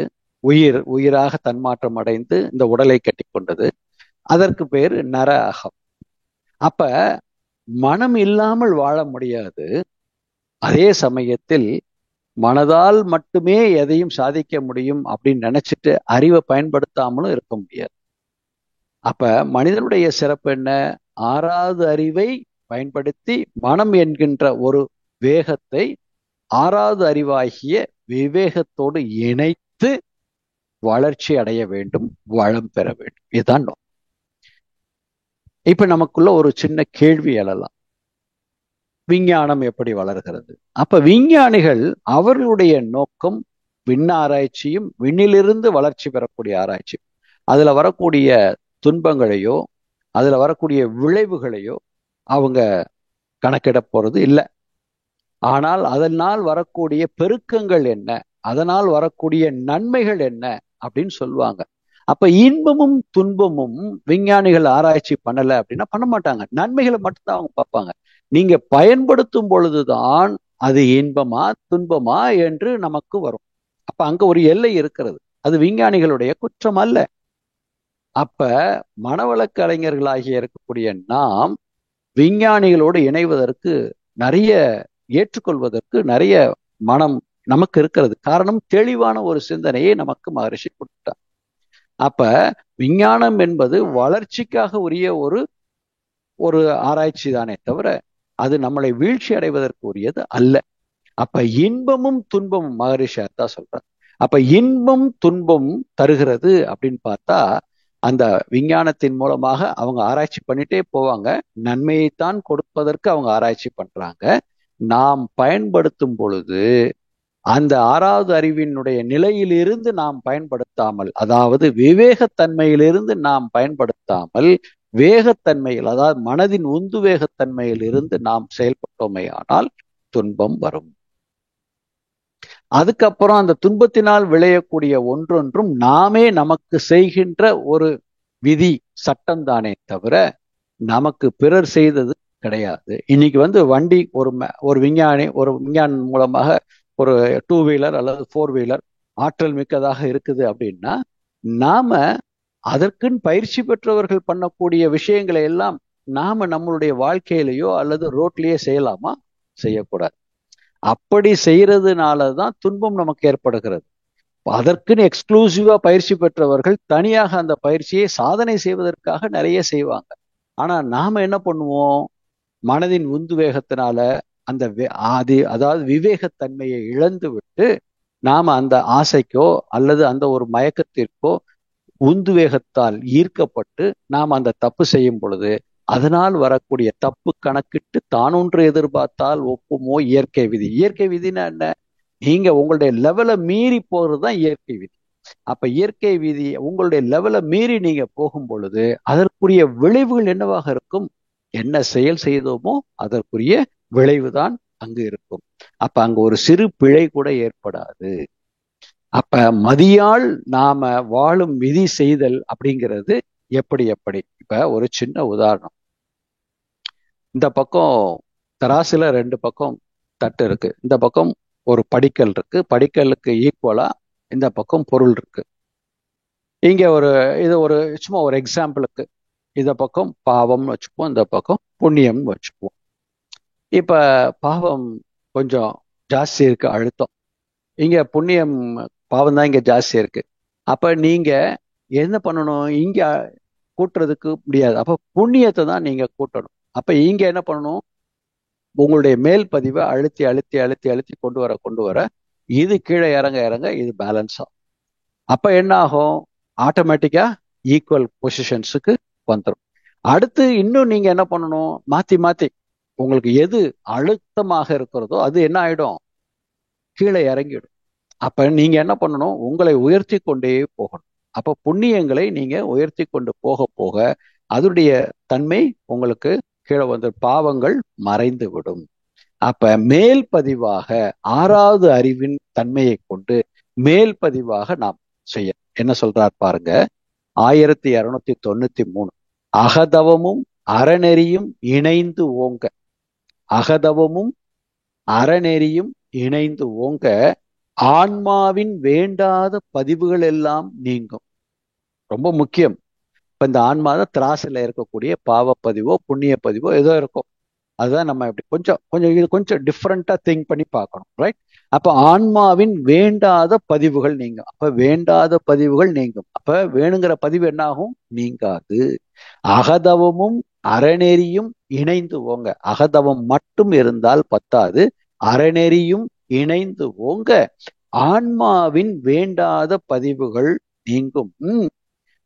இகத்துறவு, இகத்து உறவு உறவு உறவு இல்லை, இகத்துறவு அத்தனையும் இனிமை நல்கும்.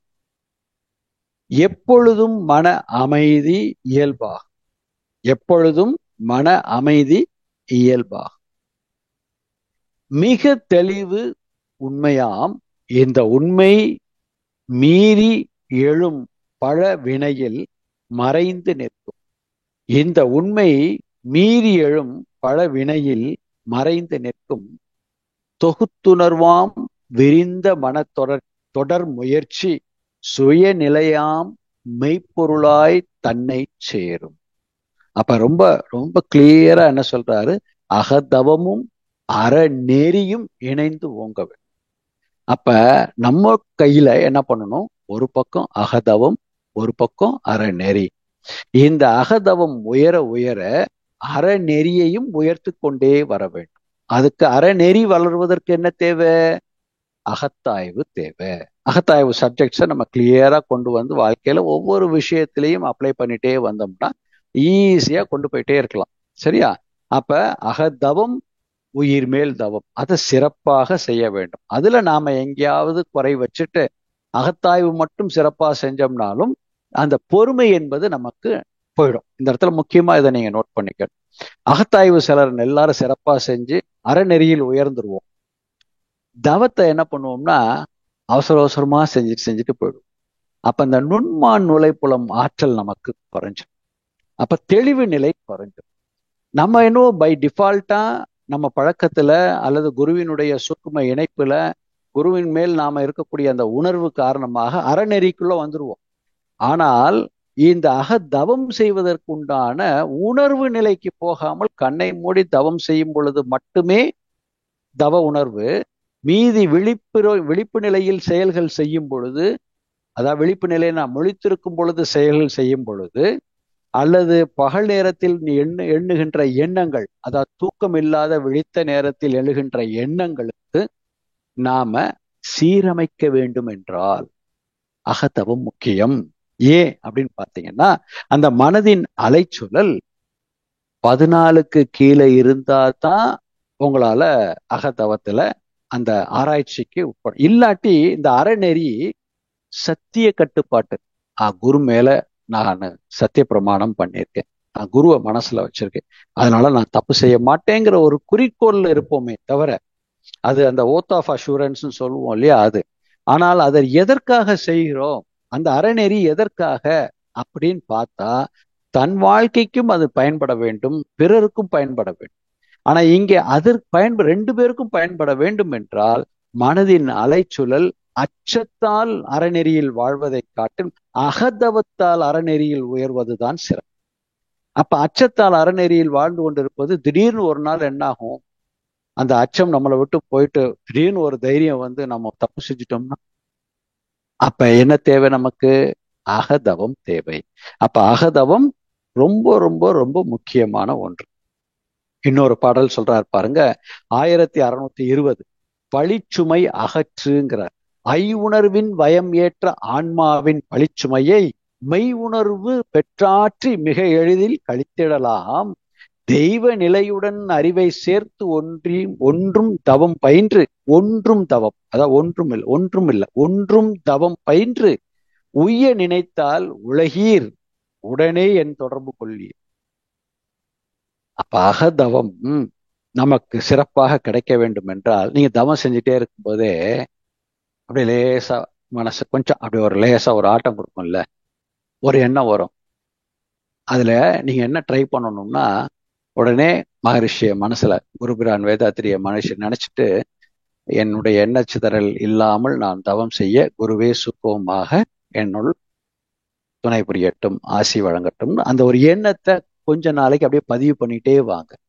அப்ப அந்த குருவினுடைய சூக்குமம் என்ன செய்யும், நமக்கு உதவி செய்யும். அப்ப நமக்கு அந்த, ஏன்னா அந்த பதிவுகள் நமக்கு அவ்வளவு அழுத்தம் இருக்கு. அதுதான். அப்ப நமக்கு அது வர்றது தவறில்லை. வருது, எனக்கு என்ன உட்கார்ந்து தவம் வர மாட்டேங்க அப்படிலாம் நினைக்க கூடாது. உட்கார்ந்து தவம் வரணும்.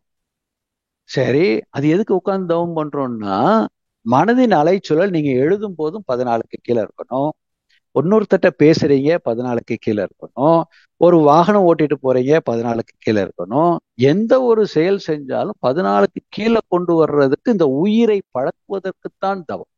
அதனால அதுக்கு முடியாது அப்படின்னு தயவு செய்து சிந்திக்க வேண்டாம். சரி, இப்போ ஒரு தொகுப்பு 1579வது பாடல். உட்பொருளே அறிவு என்று உணர். ஒரு தொகுப்பா கொடுக்கிறார் பாருங்க. பொருளே அறிவு என்று உணர். இது 88வது வருஷத்துல எழுதியிருக்கார். உன் முனைப்பை உன் உன் முனைப்பை உள்ளடக்கி. ரொம்ப ரொம்ப இதுதான் நம்ம இந்த மதியால் விதி வாழும் விதி செய்வோம். இந்த இடத்துல இத கொஞ்சம் நம்ம ஃபுல்லா எடுத்துக்குவோமா. உன் முனைப்பை சொல்றா பாருங்க, தன் முனைப்பேன்னு சொல்லல. உன் முனைப்பு வேற, தன் முனைப்பு வேற. இந்த இடத்துல கொஞ்சம் நம்ம அர்த்தத்தை வித்தியாசம் பண்ணி பார்க்கணும். உன் முனைப்பை உள்ளடக்கி உயிரில் பாய்ச்சி உட்பொருளே அறிவு என்று அது நீ என்று சின்மயமாய் அமைதி பெற. சின்மயம்னா அறிவு, ஞானம், ஆன்மீக உணர்வு, ஆழமான உணர்வு, அமைதி, பிரபஞ்சத்தில் இருக்கக்கூடிய ஒரு பேராற்றல், இதெல்லாம் சின்மயம்ன்ற வார்த்தையை பயன்படுத்தியிருக்கிறார் மகரிஷி. சின்மயமாய் அமைதி பெற. பிரபஞ்சத்துல சுத்த வெளியில இருக்கக்கூடிய அந்த அமைதியை நீ பெற முடியுங்கிறார். அது எது? ஞானம். ஞானமாக இருக்கக்கூடிய சுத்த வெளியே 6வது அறிவாக அந்தமாக இருக்கிறது, அதான் ஞானம். அதுதான் சின்மயம். சின்மயமாய் அமைதி பெற சிறந்த ஆற்றல் சிந்தையை ஊக்குவிக்கும்.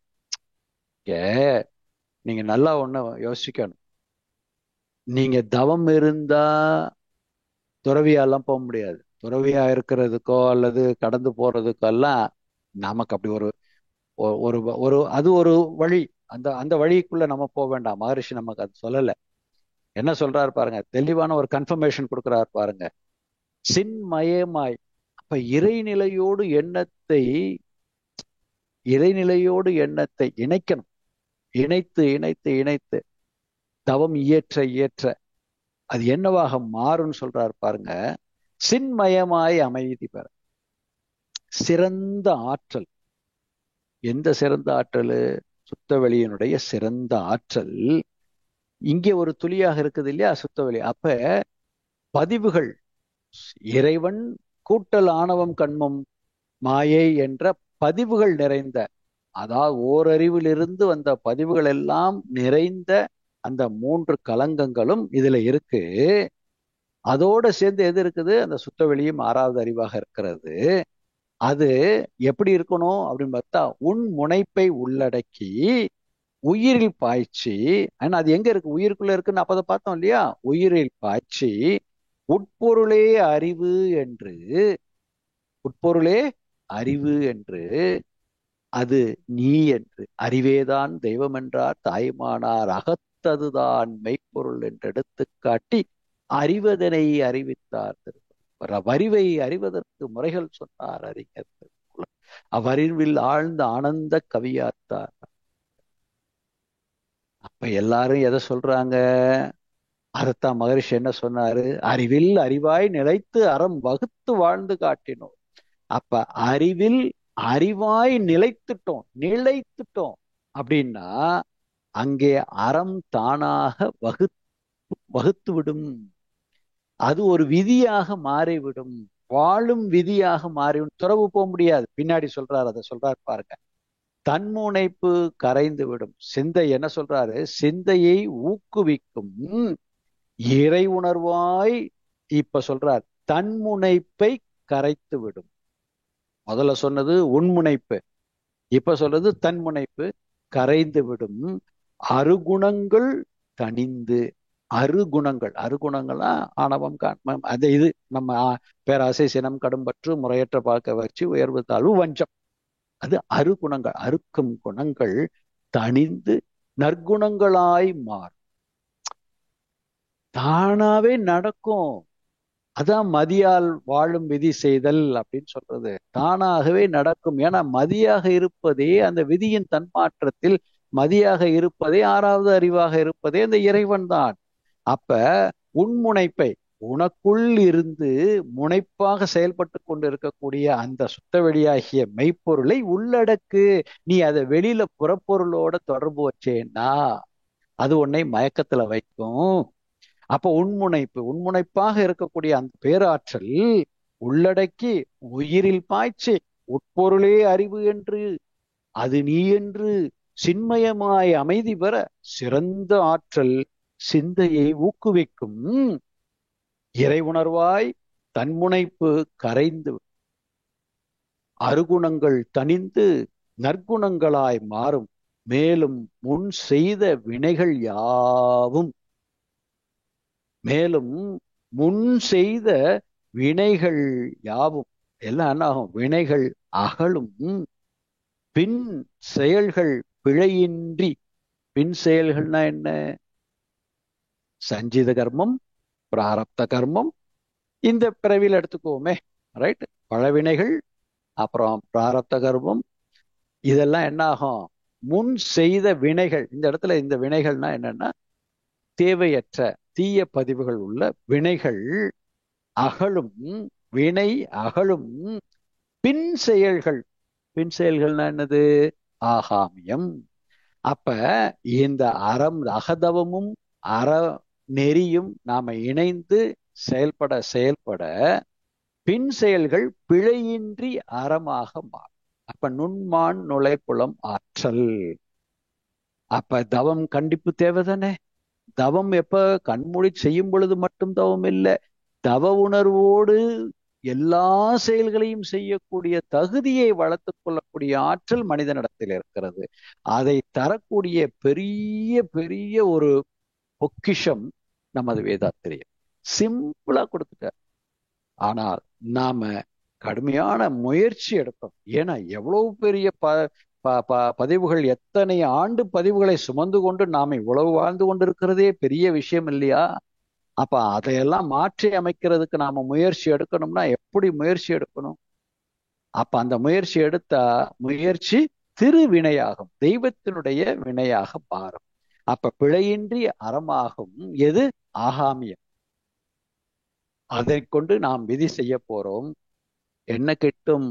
பேரின்பம் கிட்டும். அப்ப பேரின்பம்னா என்னது? சொர்க்கம்.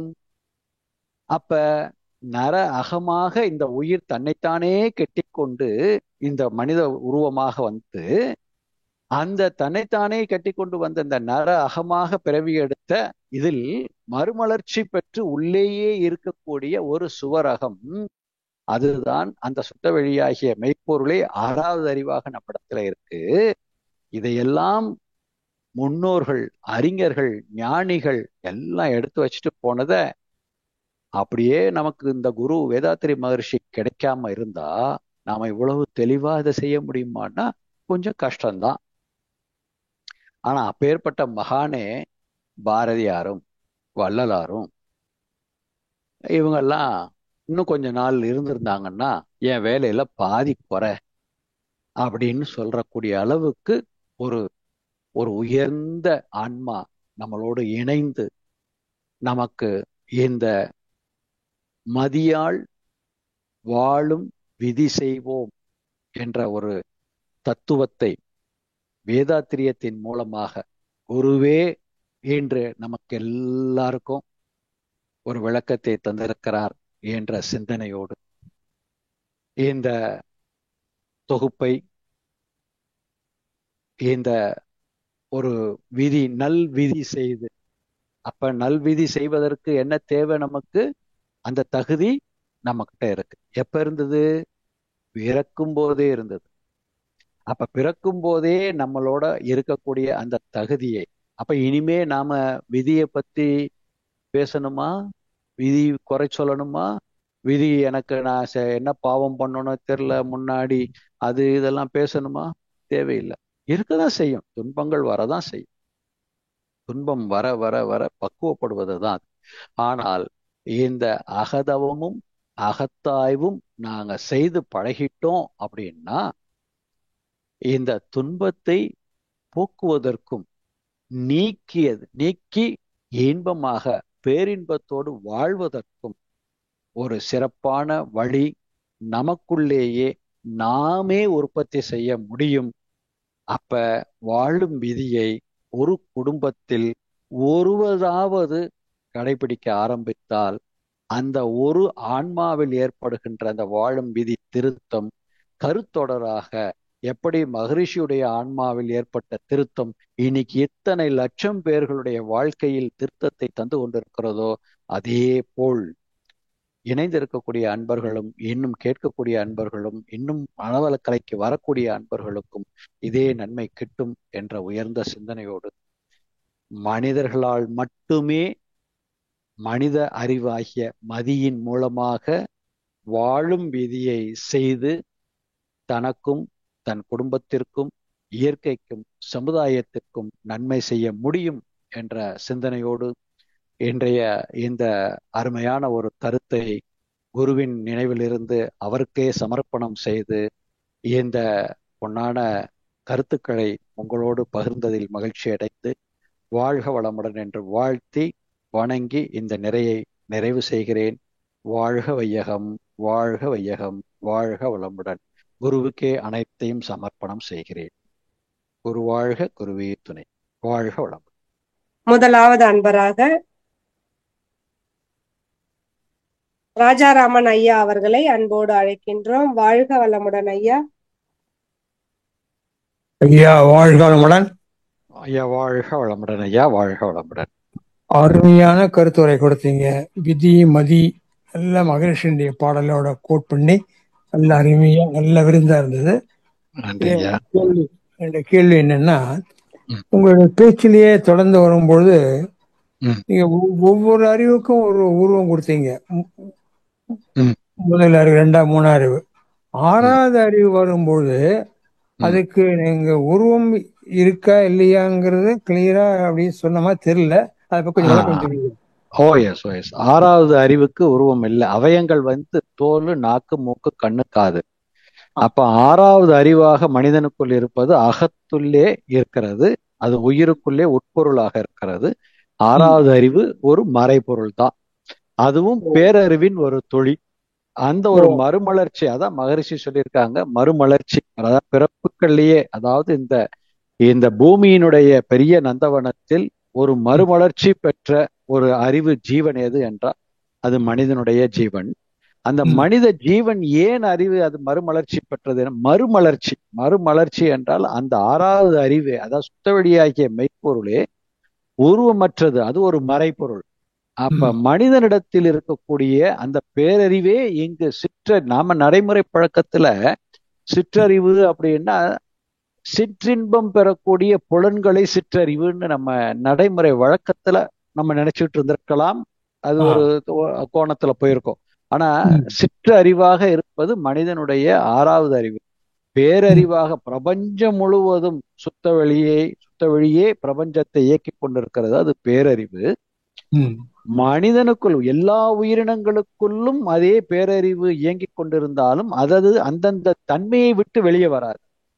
ஆனால் மனிதனுடைய ஆறாவது அறிவுக்கு மட்டுமே, அதாவது உயிரே விதியாக, அதாவது உயிரே தன்மாற்றத்தில் அறிவாக தன்மாற்றம் அடைந்ததுனால அந்த யூக அறிவு, அந்த யூக சிந்தனை, ஆராய்ச்சி அறிவு, இது எல்லாத்தையும் எங்க கொடுத்திருக்குது அந்த சுத்த வழி அப்படின்னா அதுவும் மறைபொருளாக. அப்ப மனிதனுடைய அதான் ஆதியே அந்தமாக, ஆதி உருவமற்றது அந்தமாக மனிதனிடத்தில் ஆறாவது அறிவாக இருப்பதும் அதே உருவமற்றதுதான்.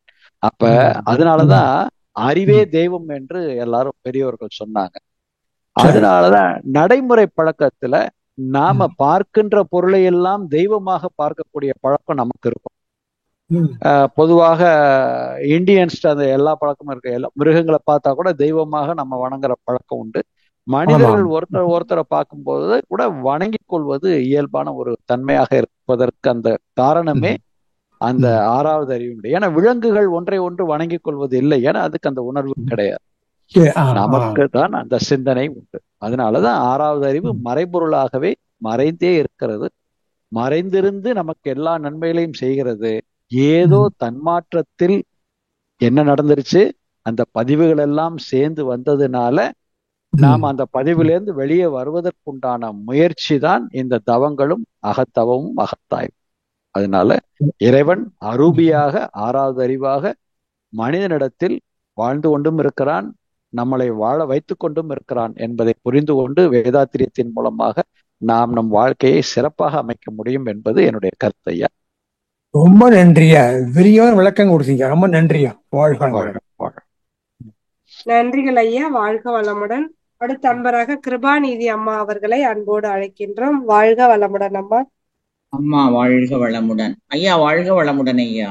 வாழ்க வளமுடன் அம்மா.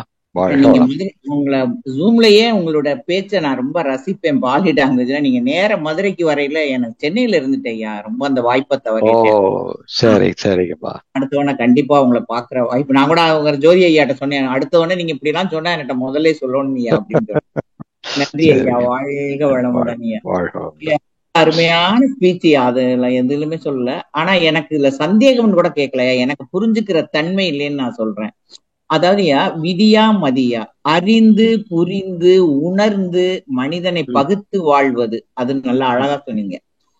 அலட்சியம் அறியாமை தவறே இதுக்கு நம்ம மனிதனுடைய இயல்புக்கு காரணம். நம்ம அலட்சியமும் அறியாமையும் தான் காரணம். ஆனா இந்த ஆறாவது அறிவு விதியின் தன்மாற்றமா? இப்ப அதுக்கு நிறைய சொல்லிட்டீங்க, எனக்கு அந்த இடம் மட்டும் இல்ல. இயற்கையின் அதாவது இயற்கையும் இறைவனும் ஒன்றுதான். அப்ப இறை நிலையாக இருப்பதுதான் இயற்கையாக வடிவங்களாக மாறிடும். அப்ப இயற்கையை நம்ம எப்படியெல்லாம் பார்க்கிறோம்? பிரபஞ்சமா பார்க்கிறோம், பிரபஞ்சத்தில் இருக்கக்கூடிய கோள்களாக பார்க்கிறோம், அதுக்கப்புறம் பூமியை பார்க்கிறோம், பூமியில இருக்கக்கூடிய எல்லா வளங்களையும் பார்க்கிறோம், பூமியில இருக்கக்கூடிய உயிர்களை எல்லாம் பார்க்கிறோம். இதெல்லாம் இயற்கையின் வளங்கள் தான். அப்ப ஒன்றே தன்மாற்றம் அடைந்து இத்தனை ரூபங்களாக உருவெடுத்திருக்கிறது ஒன்று. அப்ப அதுதான் உயிரினமாக தன்மாற்றம் அடைந்து வரும் பொழுது, ஓரறிவு தாவரத்திற்கு வரும் பொழுது அங்க உணர்வு தன்மையை மட்டும் அந்த தன்மாற்றம் அறிவாக, அறிவு என்பது ஒரு தன்மை தான், அறிவு என்பது ஒரு தன்மை, அவ்வளவுதான். வேற மறைபொருள், மறைபொருள் தான், மறைபொருள் தான். அப்ப உணர்வு அப்படிங்கிறது ஓரறிவு. ஆனால் அது ஓரறிவு தான் என்று அந்த ஓரறிவாக கோடிக்கணக்கான ஓரறிவு உயிரினங்கள் நம்ம உலகத்துல எத்தனை ஜீவன்களுக்கு உணவாக இருக்குது. ஆனா அந்த ஓரறிவுக்கு அதை உணர்ந்து கொள்ளக்கூடிய தகுதி இருக்குதான்னு பார்த்தா கிடையாது. அதே மாதிரிதான் யானை இருக்குது. அப்படியே 1ல இருந்து 5க்கு வந்துருவோம். யானை இருக்குதுன்னா யானையை வைத்து அல்லது எத்தனையோ பெரிய பெரிய விலங்கினங்கள், பெரிய ஆற்றல் மிக்க விலங்கினங்கள்லாம் இருக்கு. ஆனால் தனக்கு இவ்வளவு ஆற்றல் இருக்கிறது அப்படின்னு தன்னைத்தானே எடை போட்டு கொள்ள முடியுமான்னா தெரியாது. அது இயற்கையாக வாழ்ந்து கொண்டிருக்கிறது, அந்த தன்மையோடு வாழ்ந்து கொண்டிருக்கிறது. தன்னை பாதுகாத்துக் கொள்வதற்கும் தன் தேவையை பூர்த்தி செய்து கொள்வதற்கும் மட்டுமே அந்த அந்த அந்த அறிவு நிலை அதை இயக்கி கொண்டிருக்கிறது. அப்ப மனிதனிடத்தில் அப்ப இந்த தன்மாற்றம் எல்லாம் எங்கே இருந்து வந்தது?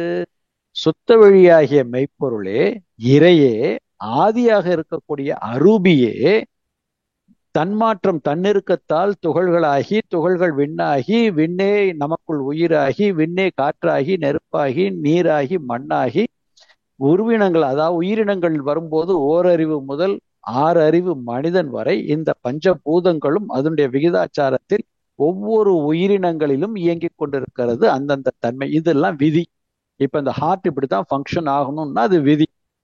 நுரையீரல் நீங்க இருந்து வெளியில இருந்து காற்றை எடுத்துக்கொண்டு பிராணவாயுவை நல்லா எடுத்துக்கொண்டு தேவையற்ற காற்றுகளை வெளியே விடணும்னா அது விதி. இதெல்லாம் டிஃபைன்டு லா. ஆனால் ஆறாவது அறிவாக அப்ப என்ன இருக்கணும்? அந்த இயற்கையின் தன்மாற்றத்துல தான். அதைத்தான் மகரிஷி கடைசி பாடல்ல சொன்னார். இன்னைக்கு சொன்னது என்ன சொன்னார் அப்படின்னா, அந்த ஆதியே தன்னை மாற்றி அமைத்துக் கொள்வதற்காகவும் தன்னை உயர்த்தி கொள்வதற்காகவும் மனிதனிடத்தில் அந்தமாக வந்து சேர்ந்து விட்டான். அப்ப அரூபியாக நமக்குள் அப்ப இது. ஆனா வந்தவன் எப்படி வந்தான் அப்படின்னா, இப்போ நம்ம மழையில நனைகிறோம், சுத்தமா மழையில நனைஞ்சிருக்கோம், மேல வந்து தண்ணி மட்டும்தான் இருக்கு. டக்குன்னு ஒரு காரோ ஏதோ ஒரு வண்டி போகுது, அந்த சகதி திருப்பி நம்ம மேல படுது. இப்ப மழையும் பெஞ்சிட்டு தான் இருக்கு, அந்த சகதியும் நம்ம மேல பட்டிருக்கு, ஒரு கரை நம்ம மேல விழுந்துருச்சா? அப்ப இது என்ன நடந்தது அப்படின்னா, மழையும் பெஞ்சிட்டு தான் இருக்கு, இந்த கரையும் நம்ம மேல விழுந்துருச்சு. அப்ப இந்த கரையை போக்க வேண்டும் என்றால் மழை என்ற அந்த புனித நீர் இன்னும் சிறப்பாக நிறைய நம்ம மேல விழணும். இல்ல நாம ஒரு புனித நீரால மேற்கொண்டு நம்மை சுத்தப்படுத்தி கொள்ள வேண்டும். அப்ப இந்த கரையை நீக்குவதற்கு அப்ப இதுவும் ஒரு விதி, அது ஒரு லா, அது ஒரு நேச்சுரல் லா, அது ஒரு இயக்கத்தினால் விளையக்கூடியதெல்லாம் விதி. அவ்வளவுதான். விதிங்கிறது வேற ஒண்ணுமே இல்லை. நேச்சுரல்ஸ் இயக்கம், என்னென்ன இயக்கங்கள் ஏற்படுகிறதோ அதெல்லாம் விதிதான். விதியினால் வரக்கூடிய விளைவுகள் தான் நமக்கு என்னவா நம்ம காலப்போக்கில் அது சட்டங்களாக மாற்றணும். வேற ஒன்றும் இல்லை. சட்டம் வேறு, விதி வேறு. ரெண்டையும் நம்ம கொஞ்சம் டீப்பா எடுத்து பார்த்தோம்னா வேற மாதிரி போகும். சரி, இப்ப ஆறாவது அறிவுக்குள்ள வருவோம். அப்ப ஆறாவது அறிவாகவும் எது மாறி இருக்குது அப்படின்னு பார்த்தா சுத்த வெளிதான். அப்ப சுத்த வெளியே நமக்குள் ஆறாவது அறிவாக அரூபியாக இருக்கும் பொழுது, அது தன்னை மாற்றிக்கொள்வதற்கு மனித ரூபமாக வந்திருக்கும் போது இந்த பதிவுகளை எல்லாம் நீக்கிட்டே வந்திருக்கலாமே. ஏன் பதிவுகளோட வந்து சஞ்சித கர்மம், பிராரப்த கர்மம், முன்வினை பதிவு இப்படின்னு சொல்லி வந்திருக்குது அப்படின்னு நமக்குள்ள ஒரு சந்தேகம் வரலாம். அந்த சந்தேகம் சரியான திருப்பி நீங்களே ஒரு கேள்வி கேட்டு பார்த்தீங்கன்னா தப்புன்னு வந்துடும். எப்படி தெரியுமா? இப்ப அந்த பதிவுகளை எல்லாம் இறைநிலையே நீக்கிட்டு நம்மகிட்ட ஆறாவது அறிவா வந்திருந்ததுன்னா ஓரறிவு உணர்வு தன்மை நம்ம கிட்ட இல்லாம போயிடும், சுவைத்தன்மையும் நம்ம கிட்ட இல்லாம போயிடும். அப்ப நாம ஒரு பிரபஞ்சத்துல இருக்கக்கூடிய ஜடப்பொருள் மாதிரி ஆயிரும். அப்ப பதிவுகள் நீங்கிறது அப்படிங்கிறது இயற்கையின் சட்டம் இல்லை. ஒன்ஸ் வந்தது தான். அதை மாத்தணும் அப்படின்னா எப்படி மாத்த முடியும்னா, அந்த பதிவுகள் எல்லாம் விலங்கினத்தில் இருக்கக்கூடிய பதிவுகள் எல்லாம் அந்தந்த விலங்கினத்திற்கு அது புண்ணியம். ஒரு சிறுத்தை இன்னொரு மிருகத்தை அடித்து சாப்பிடுவது அதற்கு தேவையே அது பூர்த்தி செய்கிறது. ஆனால் மனிதனிடத்தில் வரும் பொழுதுதான் அது பாவமாகவும் புண்ணியமாகவும் பிரித்து பார்க்கப்படுகிறது. அந்த பிரிப்பு பார்க்கக்கூடிய அந்த உணர்வு தான் ஆறாவது அறிவாக மனிதனிடத்தில் அந்த தன்மை வந்திருக்கிறது.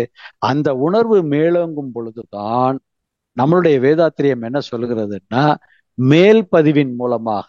ஏன்னா இந்த மேல் பதிவை பதிவு செய்யக்கூடிய தகுதி அந்த இறைக்கு, அந்த பிரபஞ்சத்திற்கு, அந்த இறை சக்திக்கு இருக்கிறது. அப்ப இந்த எல்லை கட்டிய உடலுக்குள் இருக்கக்கூடிய விண் ஆகிய அந்த உயிருக்கு, அந்த உயிருக்குள்ளேயே இருக்கக்கூடிய இறை சக்திக்கு இந்த 5 புலன்கள் மூலமாகவே நல்லதை பார்ப்பது, நல்லதை கேட்பது, நல்லதை செய்வது, நல்லதை உணர்வது, நல்லதை சுவைப்பது என்கின்ற மேல் பதிவின் மூலமாக நல்ல பதிவுகளை கொடுக்க கொடுக்க கொடுக்க கொடுக்க அந்த கீழே இருக்கக்கூடிய அந்த சுத்த வெளியை, நமக்குள்ளேயே ஆறாவது அறிவாக இருக்கக்கூடிய அந்த சுத்த வெளியில் பழைய பதிவுகள் எல்லாம் மறைக்கப்பட்டு நல்ல பதிவுகள் எல்லாம் மேலே விழ விழ விழ மீண்டும் அது எழுச்சி பெறும் பொழுது அறச்செயலாக மாறும். அதுதான் அப்ப வாழ்க்கையில். அதனாலதான் மகரிஷி சொல்லியிருக்கிறாங்க, எந்த ஒரு பொருளையும் நுகரும் பொழுது எல்லையோடு இருந்தோம்னா அது இன்பம், எல்லை தாண்டும் பொழுது அது துன்பம். அதனால மேல் பதிவு என்பது ஒரு அவசியமான ஒன்று. எதற்கு அப்படின்னா, அந்த பதிவுகளோடு இறைத்தன்மை நமக்குள்ள வந்திருக்கிறதுனால அதை நீக்கிறதுக்கு மேல் பதிவு பண்ண பண்ண பண்ண என்ன நடக்கும்னா, நம்மளுடைய எண்ணம் இயல்பாகவே அறமாக மாறிவிடும், இயல்பாகவே அமைதி கிட்டும், இயல்பாகவே வாழுகின்ற காலத்திலேயே இறை உணர்வோடு பார்க்கும் பொழுது இந்த பிரபஞ்சத்தில இருக்கக்கூடிய கோடிக்கணக்கான கோள்களையும் தாங்கி கொண்டு இந்த சுத்தவெளி இருப்பதை போல கோடிக்கணக்கான துன்பங்களும் என்ன எவ்வளவு கஷ்டங்கள் நமக்கு ஏற்பட்டாலும் அதையெல்லாம் இன்முகத்தோடு நாம் வரவேற்று கொண்டு அதை சமாளித்து வாழக்கூடிய தகுதி நமக்கு வந்துவிடும். அப்படி வரும்பொழுது அந்த தகுதியினால் நமக்குள்ள என்ன நன்மை ஏற்படுகிறது என்றால், நாம் பிறருக்கு துன்பம் கொடுக்க மாட்டோம். பிறருக்கு துன்பம் நமக்கு தந்தாலும் அதவர்களுக்கு நாம் நன்மையே செய்யக்கூடிய தன்மை, அந்த இறைத்தன்மை, தெய்வத்தன்மை நமக்குள்ள வந்துடும். அதுக்காகத்தான் இந்த வேதாத்திரியம். அப்படி செய்யும் பொழுது என்ன நன்மை கிடைக்கிறது என்றால், நாம இத்தனை காலங்களாக வந்த பதிவுகளை இந்த பிறவியில் நமக்கு வேதாத்திரியத்தின் மூலமாக, இந்த ஆன்மாவின் மேல் பதிவின் மூலமாக நன்மை செய்ய செய்ய நம்மளுடைய பதிவுகள், நம்மளுடைய கருத்தொடராக நம்மளுடைய குடும்பத்திற்கு வந்திருக்கிறத ஓரளவாவது குறைப்பதற்கு வாய்ப்புகள் கிட்டும். அதனால அந்த இறைவனே தன்மாற்றத்தில் மதி என்கின்ற 6வது அறிவாக நம்மிடத்தில் வந்திருக்கிறதுனால, முல்லை முள்ளாலேயே அதே மதி, அந்த இறைவனே, அந்த விதியே மனிதனிடத்தில் மதியாகவும் இருப்பதனால், அந்த இறைவனின் துணை கொண்டு நாம வாழுகின்ற விதியை சமைத்து கொண்டோமையானால் நாம் வாழ்வில் சிறப்பாக வாழ முடியும். வாழ்க வளமுடன். ஐயா ரொம்ப நன்றி ஐயா. இன்னொரு 10 நிமிஷமே சொன்னீங்க, ரொம்ப சந்தோஷமா இருக்கு. கண்டிப்பா நம்ம மேல்பதிவு கண்டிப்பா மேல்பதிவு ரொம்ப அவசியம். நன்றிகள் ஐயா. போட போட நம்மளுடைய கர்ம வினைகள் நன்றிமா. அடுத்த அன்பராக கவிதா அம்மா அவர்களை அன்போடு அழைக்கின்றோம். வாழ்க வளமுடன் கவிதா அம்மா.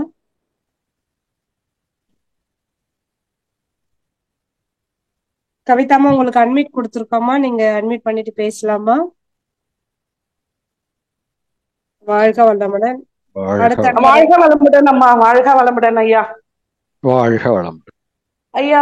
மனிதனா பிறப்பது விதின்னு சொன்னீங்க. அப்போ மிருகத்துக்கும் அந்த குணம் இருக்கு இல்லையா? விதி தானே மிருகமோ? ஆமா.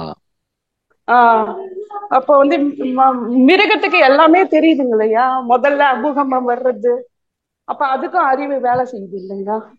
இல்ல, மிருகங்களுக்கு இருக்கக்கூடிய அறிவின் தன்மை என்னன்னா, இப்போ ஒரு ஒரு ஒரு குதிரை, ஒரு யானை, ஒரு சிங்கம் இப்படின்னு நீங்க அது இருக்கிற மிருகங்களை எல்லாம் தனித்தனியா பிரிச்சு பாருங்க.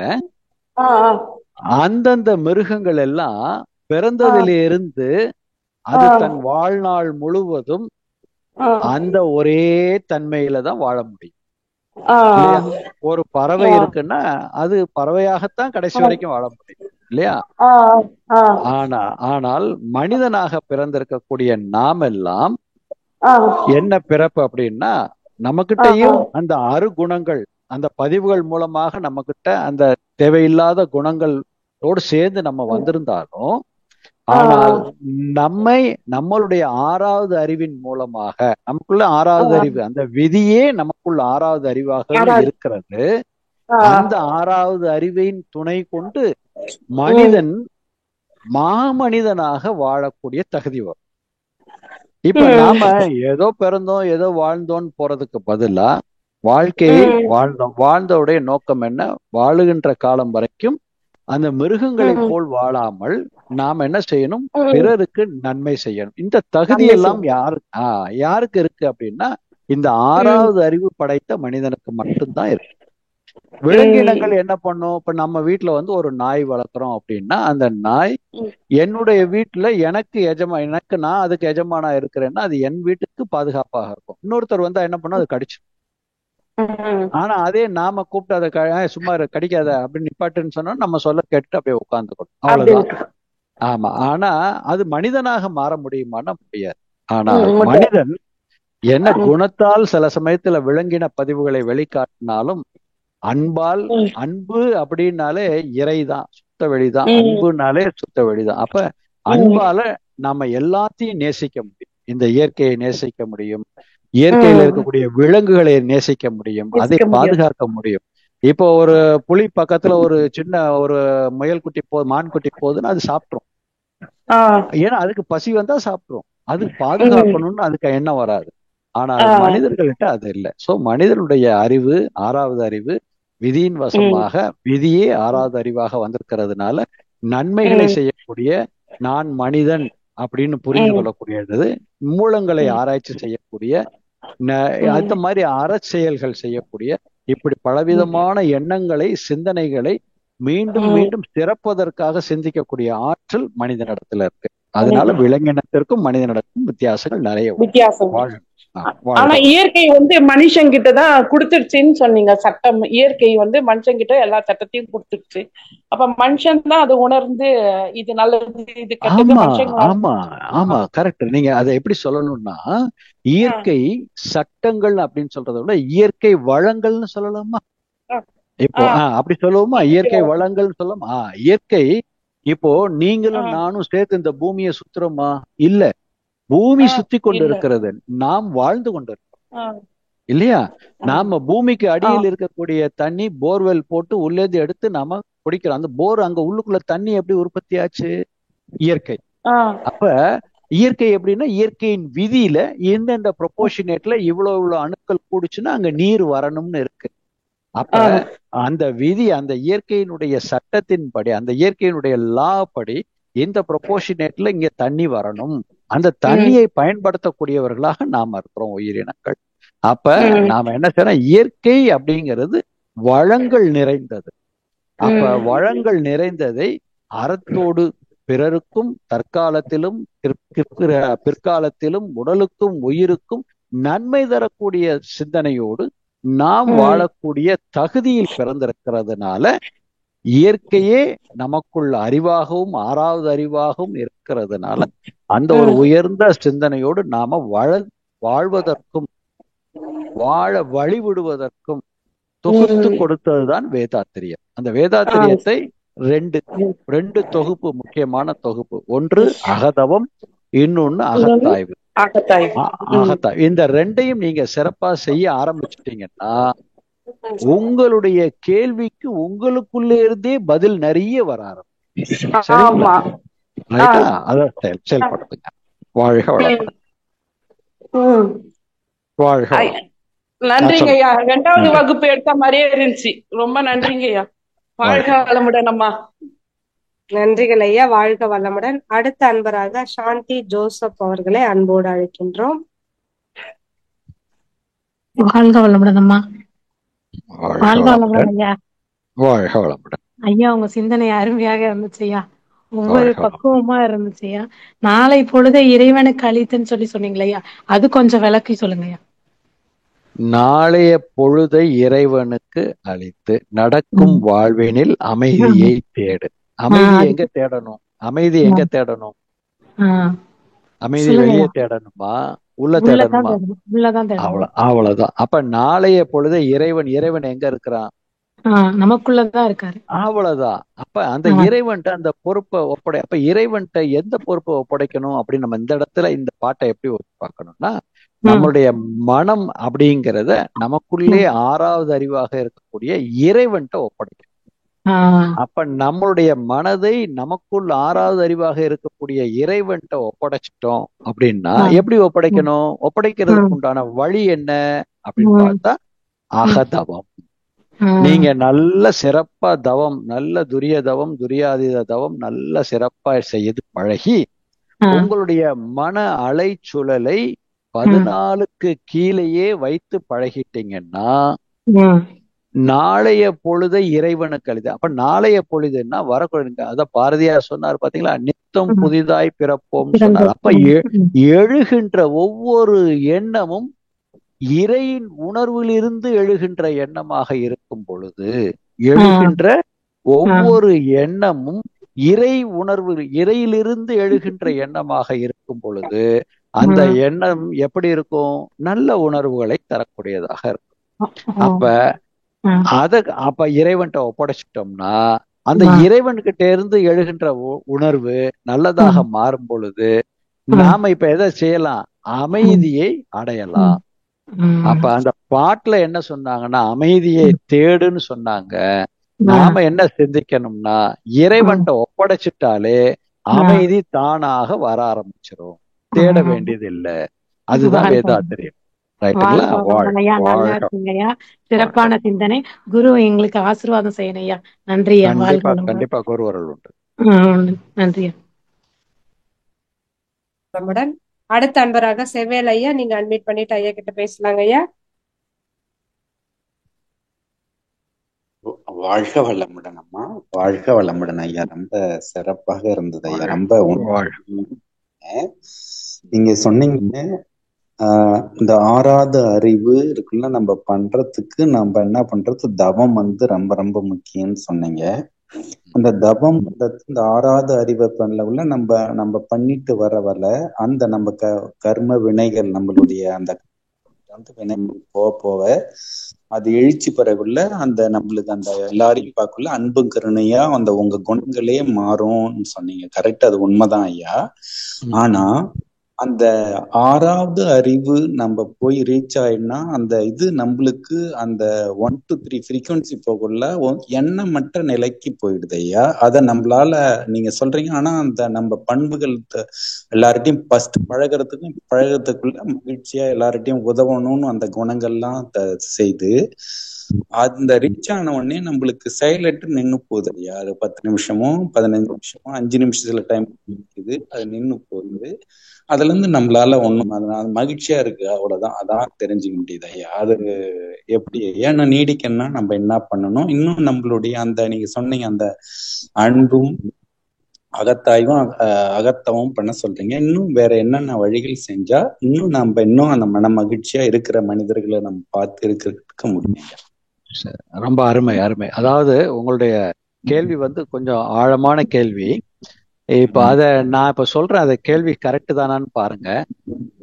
குருவே துணை. அதாவது நீங்க என்ன சொல்றீங்கன்னா, தவம் பண்ணும்போது ஃப்ரீக்வன்சி லெவல் கீழே குறையும் போது நிலையற்ற தன்மைக்கு போயிடுது மனம்னு சொல்றீங்க இல்லையா?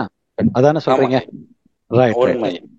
ரைட். அது நிலையற்று போறதுங்கிறது அந்த 3 4 அந்த ஃப்ரீக்வன்சிக்கு போயிட்டீங்க அப்படின்னா நிலையற்று போறது.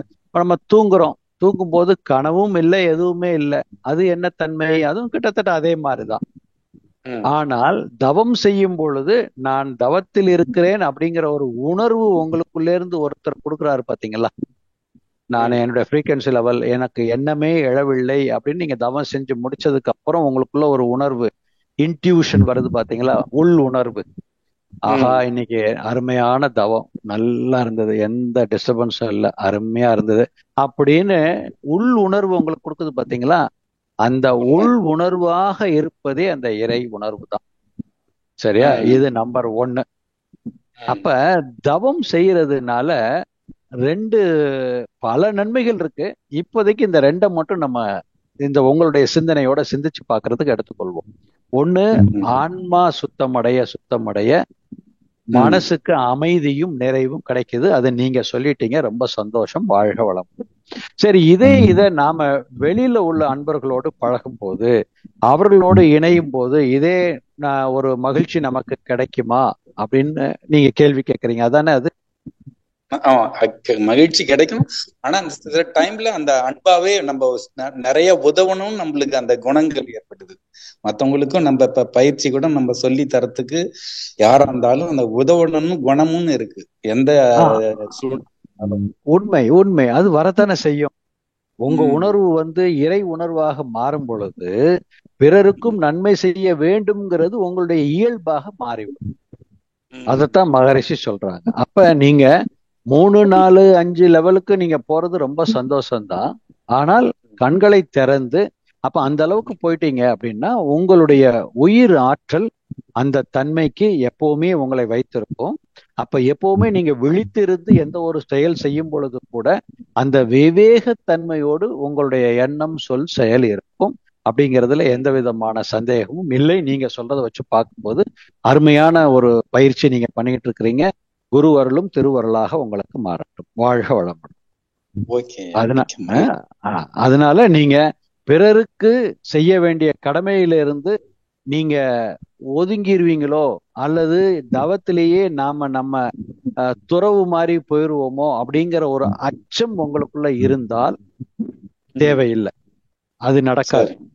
ஏன்னா மகரிஷி நமக்கு இன்னொரு பொறுப்பை கொடுத்திருக்கிறாரு. ஒழுக்கம், கடமை, ஈகைங்கிற பொறுப்பை கொடுத்திருக்கிறார்.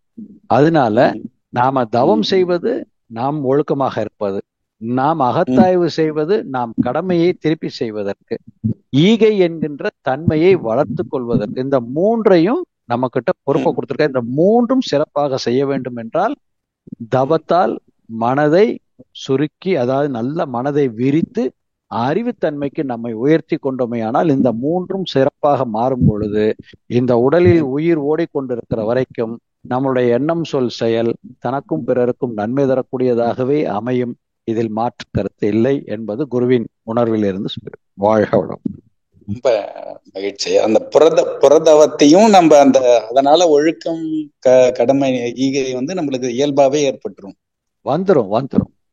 ஏன்னா நம்ம கடமையை செய்யணும் இல்லையா? இப்ப உங்க வாழ்க்கை துணை இருக்கிறாங்கன்னா உங்க கடமையை செய்யணுங்கிற எண்ணம் உங்களுக்குள்ள வரும். உங்களுடைய பிள்ளைகளுக்கு நீங்க செய்ய வேண்டிய கடமை வரும். உங்களை சுற்றி இருக்கக்கூடிய, ஏன்னா அவங்களை எல்லாம் நீங்க எப்படி பார்ப்பீங்க? இறையின் தன்மையில பார்ப்பீங்க. அப்போ உங்க கடமையை நீங்க தாராளமா செய்வீங்க. மிக்க ரொம்ப சிறப்பு. ரொம்ப நன்றிகள் ஐயா. வாழ்க வளமுடன். அடுத்த அன்பராக மல்லிகா அம்மா அவர்களை அன்போடு அழைக்கின்றோம். ஐயா வாழ்க வளமுடன். ஐயா வாழ்க வளமுடன். ஐயா மல்லிகா திருச்செங்கோடுங்க ஐயா. என்னன்னு கேட்டீங்கன்னா, ஆழ்ந்து தவம் பண்றேங்க ஐயா. நல்லபடியா குறைவில்லாத நிறைவான தவம் பண்ணிட்டு இருக்கோம்.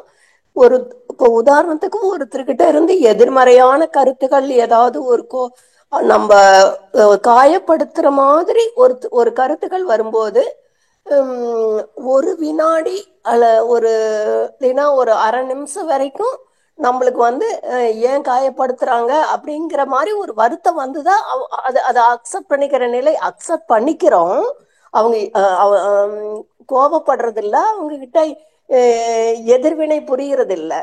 ஆனாலும் அந்த அங்கிருந்து வர்ற அம்பினுடைய வேகத்துக்கு தகுந்தாற் போல கொஞ்சம் நம்மளும் ஒரு சராசரி நிலையில இருந்துடுறோமோ அப்படிங்கிற ஒரு பயம். அந்த ஏன் எடுத்த உடனே அவங்க சொல்லும் போதே அதை அக்செப்ட் பண்ணிக்கிற நிலை ஏன் வரமாட்டேங்குதுங்க? என்னோட கேள்வி புரியுதுங்களா? புரியுது. அவங்க சொல்லும் போது எதிர்வினையை இமீடியட்டா நமக்கு அக்செப்ட் பண்ணல. அந்த இடத்துல ஒரு எதிர்ப்பு அதுக்கப்புறம் நம்ம அக்செப்ட் பண்றோம். மனசுக்குள்ள ஒரு எதிர்ப்பு வருது, அத நாம வெளியில காட்டுறது இல்ல, அது வேற விஷயம்.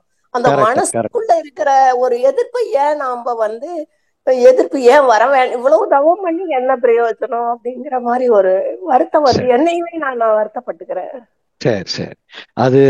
இது இயல்பாக சராசரியாக இந்த வருத்த அலை அப்படிங்கிறது லேசா ஏற்பட்டு நீங்க அதுக்கு முக்கியத்துவம் கொடுக்கலங்கிறது இதுல இருந்து தெரியுது. நீங்க சொன்னதுல இருந்து பார்க்கும் பொழுது கரெக்டா? நீங்க அதுக்கு முக்கியத்துவம் கொடுக்கல. ஏன்னா அதுக்கு நீங்க முக்கியத்துவம் கொடுக்க ஆரம்பிச்சீங்கன்னா உங்களுக்குள்ள வெறுப்பு வர ஆரம்பிக்கும். வெறுப்பு அது வஞ்சமாக மாறும். இல்ல திருப்பி அவங்க மேல ஒரு கோபமோ ஏதோ வெளியே காட்டலைனாலும் உள்ளுக்குள்ள வந்துட்டே இருக்கும். நீங்க ஆமா.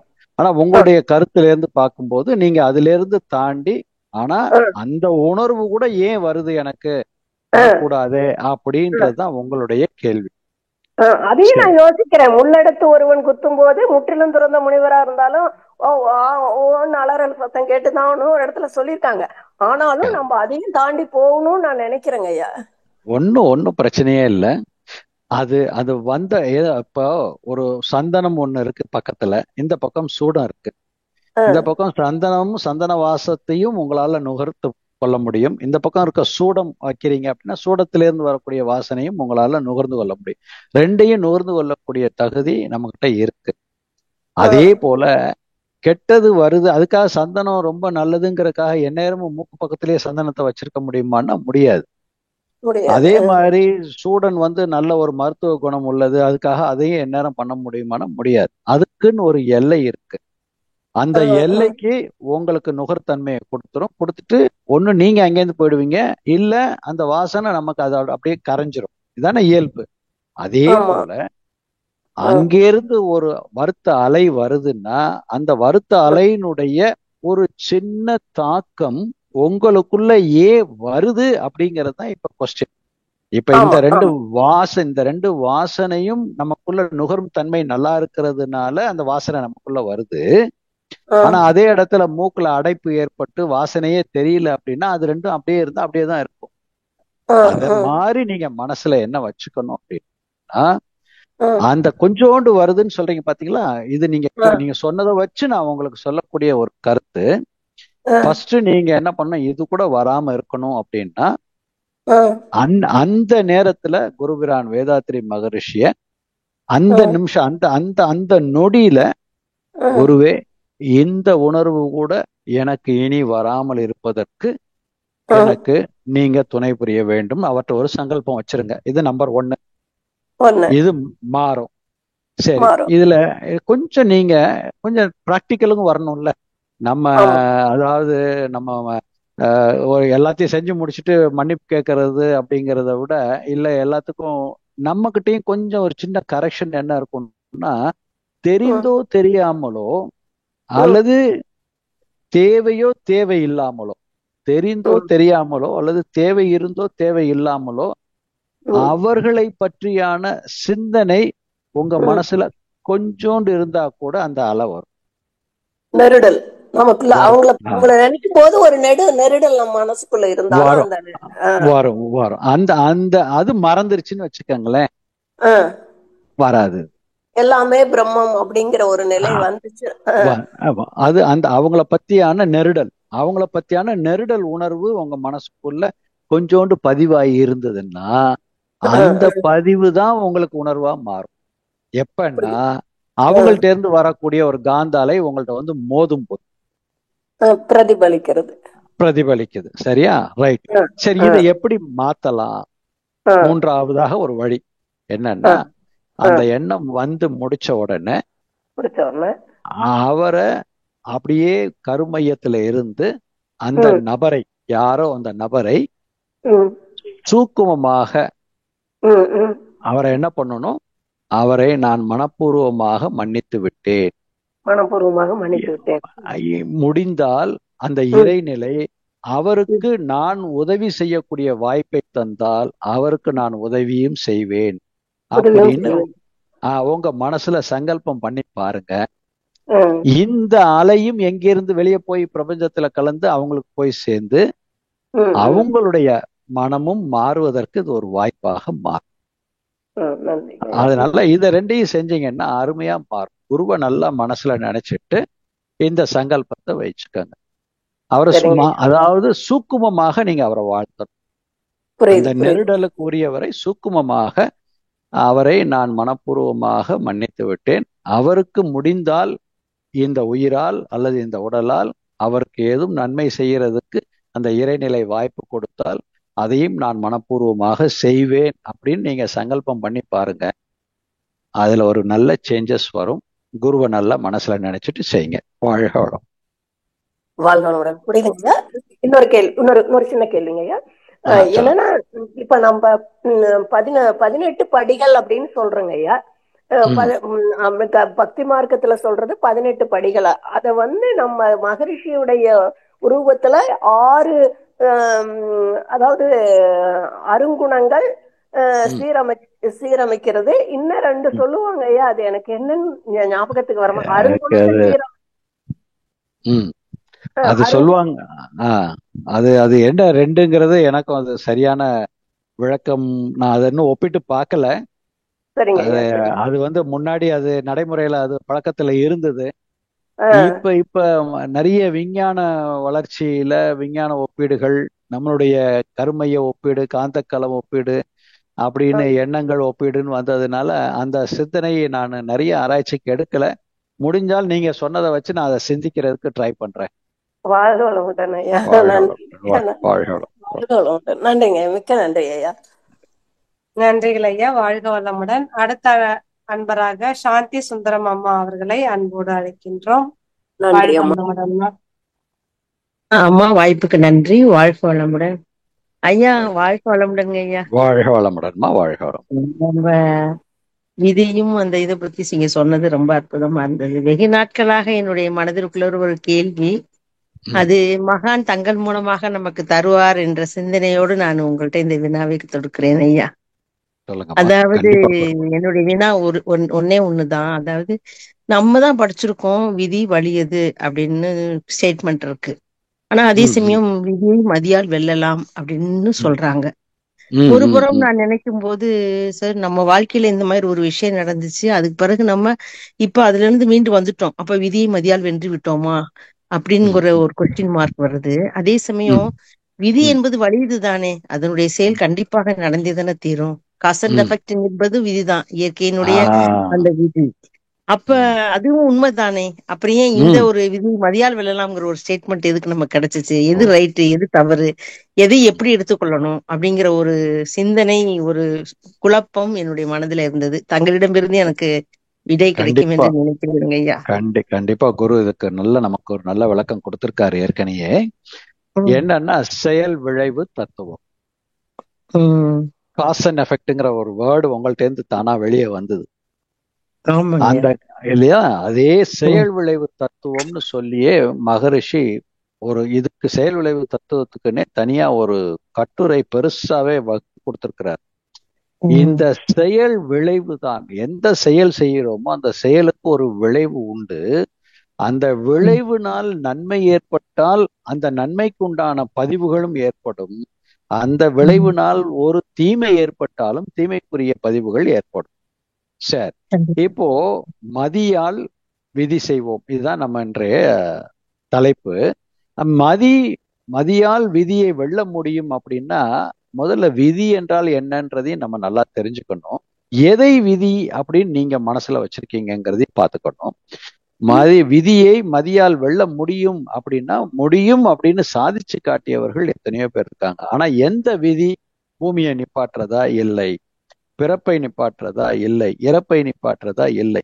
பிறப்பு இறப்பு இந்த இரண்டுக்கும் நடுவில் இருக்கு. அப்ப மனித ஆற்றலுக்கு அப்பாற்பட்ட இயற்கையின் செயல்கள் எல்லாம் விதி.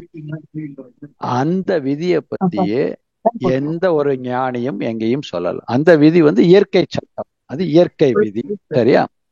அப்ப மனிதனுடைய விதி எதுன்னு பார்த்தா செயல் விளைவுதான், பதிவுகள் தான். அப்ப இந்த பதிவுகள் எங்கே இருந்து வந்தது அப்படின்னு பார்த்தா விலங்கினத்திலிருந்து நம்ம மனிதன் இனமாக மாறி மனிதன் பல்லாயிரம் கோடி வருடங்களாக என்னென்ன செயல்கள் எல்லாம் செய்தானோ அதெல்லாம் வித்துப்பதிவாக நமக்குள்ள வந்திருக்குது. அந்த வித்துப்பதிவாக செயல் விளைவு தத்துவம், நான் முற்பகல் செய்ய பிற்பகல் விளையும் சொல்லுவாங்க இல்லையா? அதே போல முன்னாடி செஞ்ச வினை, எப்பவோ செய்த வினையினுடைய புண்ணியம் இன்று நமக்கு வேதாத்திரிய நண்பர்கள், வேதாத்திரிய என்ற குரு, இப்படி எல்லாம் நமக்கு கிடைச்சது நம்மளுடைய பெற்றோர்கள் செய்த புண்ணியம். அதே சமயத்துல வாழ்க்கையில இருக்கக்கூடிய சின்ன சின்ன துன்பங்கள், இன்பமும் சரி துன்பமும் சரி. நீங்க இன்னைக்கு பாயாசம் ஒண்ணு இருக்கு, ரொம்ப பாயாசத்துல நீங்க சுவை சேர்ப்பதற்காக என்ன போடுவீங்க? அந்த இந்த கற்பூரம் ஏதோ ஒண்ணு போடுவோம் இல்லையா? பச்சை கற்பூரம் போடுவோம். அது சுவை சேர்ப்பதற்காக, அதுல சின்ன மருத்துவ குணமும் இருக்கு. ஆனால் அதை நீங்க மிகைப்படுத்தி போட்டா என்ன ஆகும்? அதற்குரிய துன்பத்தை நீங்க அனுபவிக்க வேண்டியது. அதே போல அந்த துன்பம் எப்ப நடக்கும் அப்படின்னா, இந்த நாக்கு கிட்ட போகும்போதே இந்த நாக்கு முதல்ல ஒரு துன்பப்பட்டு அதை ரெஃப்யூஸ் பண்ணும். வேண்டாம், எனக்கு இது ஒத்துக்கல. நாக்கு ஒத்துக்கலைன்னு சொல்லல, நாக்குக்குள்ள இந்த உடம்புல இருக்கக்கூடிய இந்த மண்டலத்திற்கு நீ கொண்டு வர்ற பொருள் எனக்கு ஒத்துக்கலைன்னு அது ரெஃப்யூஸ் பண்ணும். ஆனா நம்ம என்ன பண்ணுவோம்? இல்ல ரொம்ப டேஸ்டா இருக்குன்னு நம்ம திருப்பி சாப்பிடுவோம். அப்ப மதியால நம்ம என்ன பண்றோம். அப்ப இந்த மதியால் வெல்வது அப்படிங்கிறது என்னன்னா அளவு முறை தான், வேற ஒண்ணும் இல்லை. அப்ப எந்த ஒரு செயலையும் நீங்க அளவு முறையோடு கரெக்டா செஞ்சு விளைவு நன்மை தரக்கூடியதாக இருந்தால் அதனால் வரக்கூடிய நன்மைகள் என்னன்னா நம்மளுடைய கருமையத்தோட. சரி, இப்ப விதியை மதியால் வெல்வோம் வாழ்க்கையில என்னன்னு பார்த்தோம்னா, நம்மளுடைய முன்னோர்கள் செய்த பாவ வினைகள்னா என்ன? அவங்க வேணும்னா பாவம் செஞ்சிருக்க போறாங்க? இல்ல, அறியாமையினாலும் அலட்சியத்தினாலும் சுயநலத்திற்காக அவங்க செய்திருக்கக்கூடிய எத்தனையோ விஷயங்கள் அவங்க வாழும்போது நன்மையாக இருந்திருக்கும். ஆனால் பிறருடைய வருத்த அலை நமக்கு அந்த ஒரு விதியாக சஞ்சித பதிவாக, நமக்கு பாவ பதிவாக நம்மளுடைய முன்னோர்கள்ட்ட வந்திருக்கும். அதுக்காக நம்மளுடைய பெற்றோர்கள் தெரிஞ்சே தப்பு பண்ணாங்க நம்ம சொல்லலாமா? அது சொல்லக்கூடாது. அப்ப முன்னாடி உள்ளவங்க அறியாமையினாலும் அலட்சியத்தினாலும் செய்த செயல்களினால் வந்த விளைவுகள் அவர்களுக்கு மட்டுமே நன்மை தரக்கூடியதாக இருந்திருக்கும். ஒரு 10 பேருக்கு துன்பத்தை தந்திருப்பாங்க.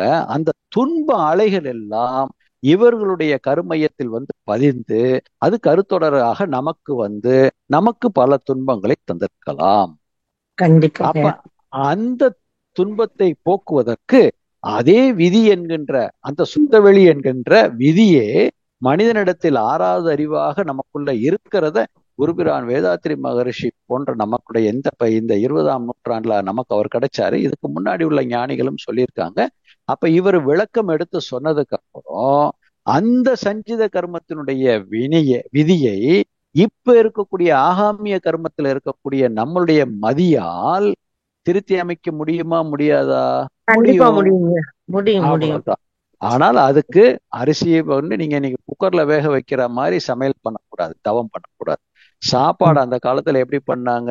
ஒலை வச்சு தண்ணிய ஊத்துன உடனே அரிசி போட்டிருக்கோமா? கிடையாது. தண்ணி கொதிக்கிறது, ஒலை கொதிச்சு தண்ணி அத பாரு அது பக்குவமா வெந்து முடிச்சு அதுக்கப்புறம் ஒரு பானைக்கு ஒரு சோறு பதங்கிற மாதிரி மேல உள்ளதை எடுத்து தொட்டு பார்த்தாலே போதும்.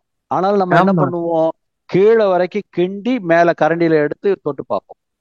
அப்ப இதெல்லாம் நம்ம அப்ப அதே மாதிரி அது இங்க சொல்றேன்னா, தவம் நாம செய்யறோம் அப்படின்னா எத்தனை பதிவுகள் உள்ள இருக்குன்னு நமக்கு தெரியாது.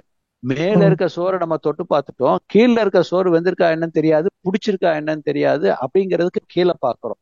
அப்போ ஒரு சோறு சமைக்கும் பொழுது மேலையும் பாக்குறோம், கீழையும் பாக்குறோம். கீழே பிடிச்சிருச்சுன்னா உடனே இறக்கணும், இல்லாட்டி கிண்டணும்னு நம்ம திட்டம் போடுறோம். அதே மாதிரி நமக்குள்ள எத்தனை பதிவுகள் இருக்குன்னு நமக்கு தெரியாது. அதை ஆராய்ச்சி பண்ணிக்கிட்டு இருக்கிறது வேஸ்ட். அதுக்கு பதிலா என்ன செய்யலாம்? இப்ப ஆகாமியத்துல இந்த மதியை கொண்டு குருபிரான் வேதாத்திரி மகரிஷி நமக்கு வகுத்து கொடுத்திருக்கூடிய அகதவத்தின் மூலமாக மனதின் அலைச்சுறலை குறைத்து தனக்கும் பிறருக்கும் தற்காலத்திலும் பிற்காலத்திலும் உடலுக்கும் உயிருக்கும் மனதிற்கும் நன்மை தரக்கூடியதாகவே செஞ்சுட்டோம் அப்படின்னா மேல் பதிவாக நல்ல பதிவுகள் பதிய பதிய பதிய பழைய பதிவினுடைய தாக்கம் நமக்கு வந்து தாக்குனாலும் இந்த தலைக்கு வர வேண்டியது தலைப்பாகையோட போயிடும். அப்ப அந்த துன்பத்தை நாம அனுபவிச்சு கழிச்சிட்டோம் அப்படின்னோம்னா முடிஞ்சு போச்சு. சரி, இப்ப நாம செய்யக்கூடிய இந்த புண்ணியம், இந்த மேல் பதிவு யாருக்கு நன்மையை கொடுக்கும்னா, நமக்கும் தெரியாமல் நம்மளுடைய பூர்வீக சஞ்சித கர்மத்துடைய கருத்தொடராக நம்மளுடைய பிள்ளைகளுக்கு ஏதாவது போயிருந்ததுன்னா நாம இப்ப செய்யக்கூடிய இந்த தவம் அவர்களுக்கு கருத்தொடராக காந்த அலையின் மூலமாக நம்ம தவம் செஞ்சு முடிச்ச உடனே பிள்ளைகளை வரிசைப்படுத்தி வாழ்த்தும் போது கருமையத்திலிருந்து என்னுடைய சஞ்சித கர்மமாக என்னுடைய கருத்தொடராக வந்திருக்கக்கூடிய பிள்ளைகளுக்கும் அருட்பேராற்றல் கருணை பூரண நன்மையே செய்கிறது அப்படின்னு வாழ்க வளமுடன் சொல்லி வாழ்த்த இந்த நல்ல பதிவுகள் மூலமாக வெளியே வருகின்ற வாழ்த்துக்கள் அவர்கள்ட்ட இருக்கக்கூடிய சஞ்சித கர்மத்தின் தேவையற்ற பதிவுகளை அமுக்குவதற்கும் வாய்ப்புகள் உண்டு. வாழ்க வளமுடன். ரொம்ப அற்புதங்க. வாழ்க வளமுடன்ங்க ஐயா. நிஜமாவே இறைவனா நமக்கு குருவா வந்திருக்கிறாரு. அந்த குருவின் வந்து நான் உங்கள் மூலமாக எனக்கு ஒரு மன நிறைவான ஒரு ஆன்சர் கொடுத்திருக்காங்க ஐயா. அப்ப இது வரைக்கும் நாம செஞ்சிருந்தது எல்லாம் அந்த சஞ்சித கர்மம் பிராரப்த கர்மத்துல இருக்கிறதெல்லாம் நம்ம ஓரளவுக்கு அனுபவிச்சுதான் ஆகணும். அதே சமயம் நம்ம இப்ப செய்து கொண்டிருக்கக்கூடிய இந்த தவம் தற்சோதனை மூலமாக நன்மை அன்பு கருணை மூலமாக நமக்கு அது நம்மளுடைய சந்ததிகளுக்கு வராம அடிபட்டு ஆழ்ந்து அழிந்து போயிரும். மேல நல்ல பதிவுகளே வரும். அப்ப நிலையில தான் நம்ம விதியை மதியால் வெல்ல முடியும் அப்படிங்கறத நம்ம உணர்கிறோம். அப்ப இந்த மதியின் மூலமாக வருகின்ற துன்பத்தை அகற்றுவதற்குண்டான சிந்தனை நமக்கு கிடைக்கும். அப்ப நம்ம என்ன செஞ்சோம்னா அந்த சிந்தனையின் மூலமாக வரக்கூடிய துன்பங்களை இடர்களை நாமே ஃபேஸ் பண்ணி சமாளிச்சு அவர்களிடத்திலிருந்தே பாராட்டு வாங்கக்கூடிய அளவுக்கு அவர்களுக்கும் நன்மை செய்யக்கூடிய தகுதி நமக்கு வந்துவிடும். சூப்பர்ங்க, அருமைங்க. உங்களுக்கும் குருவுக்கும் நன்றிங்க. வாழ்க வளமுடன். இறையாற்றலுக்கும் நன்றி. என்னுடைய காணிக்கை ஆக்குகிறேனுங்க ஐயா. வாழ்க வளமுடன். அம்மா வாய்ப்புக்கு நன்றிம்மா.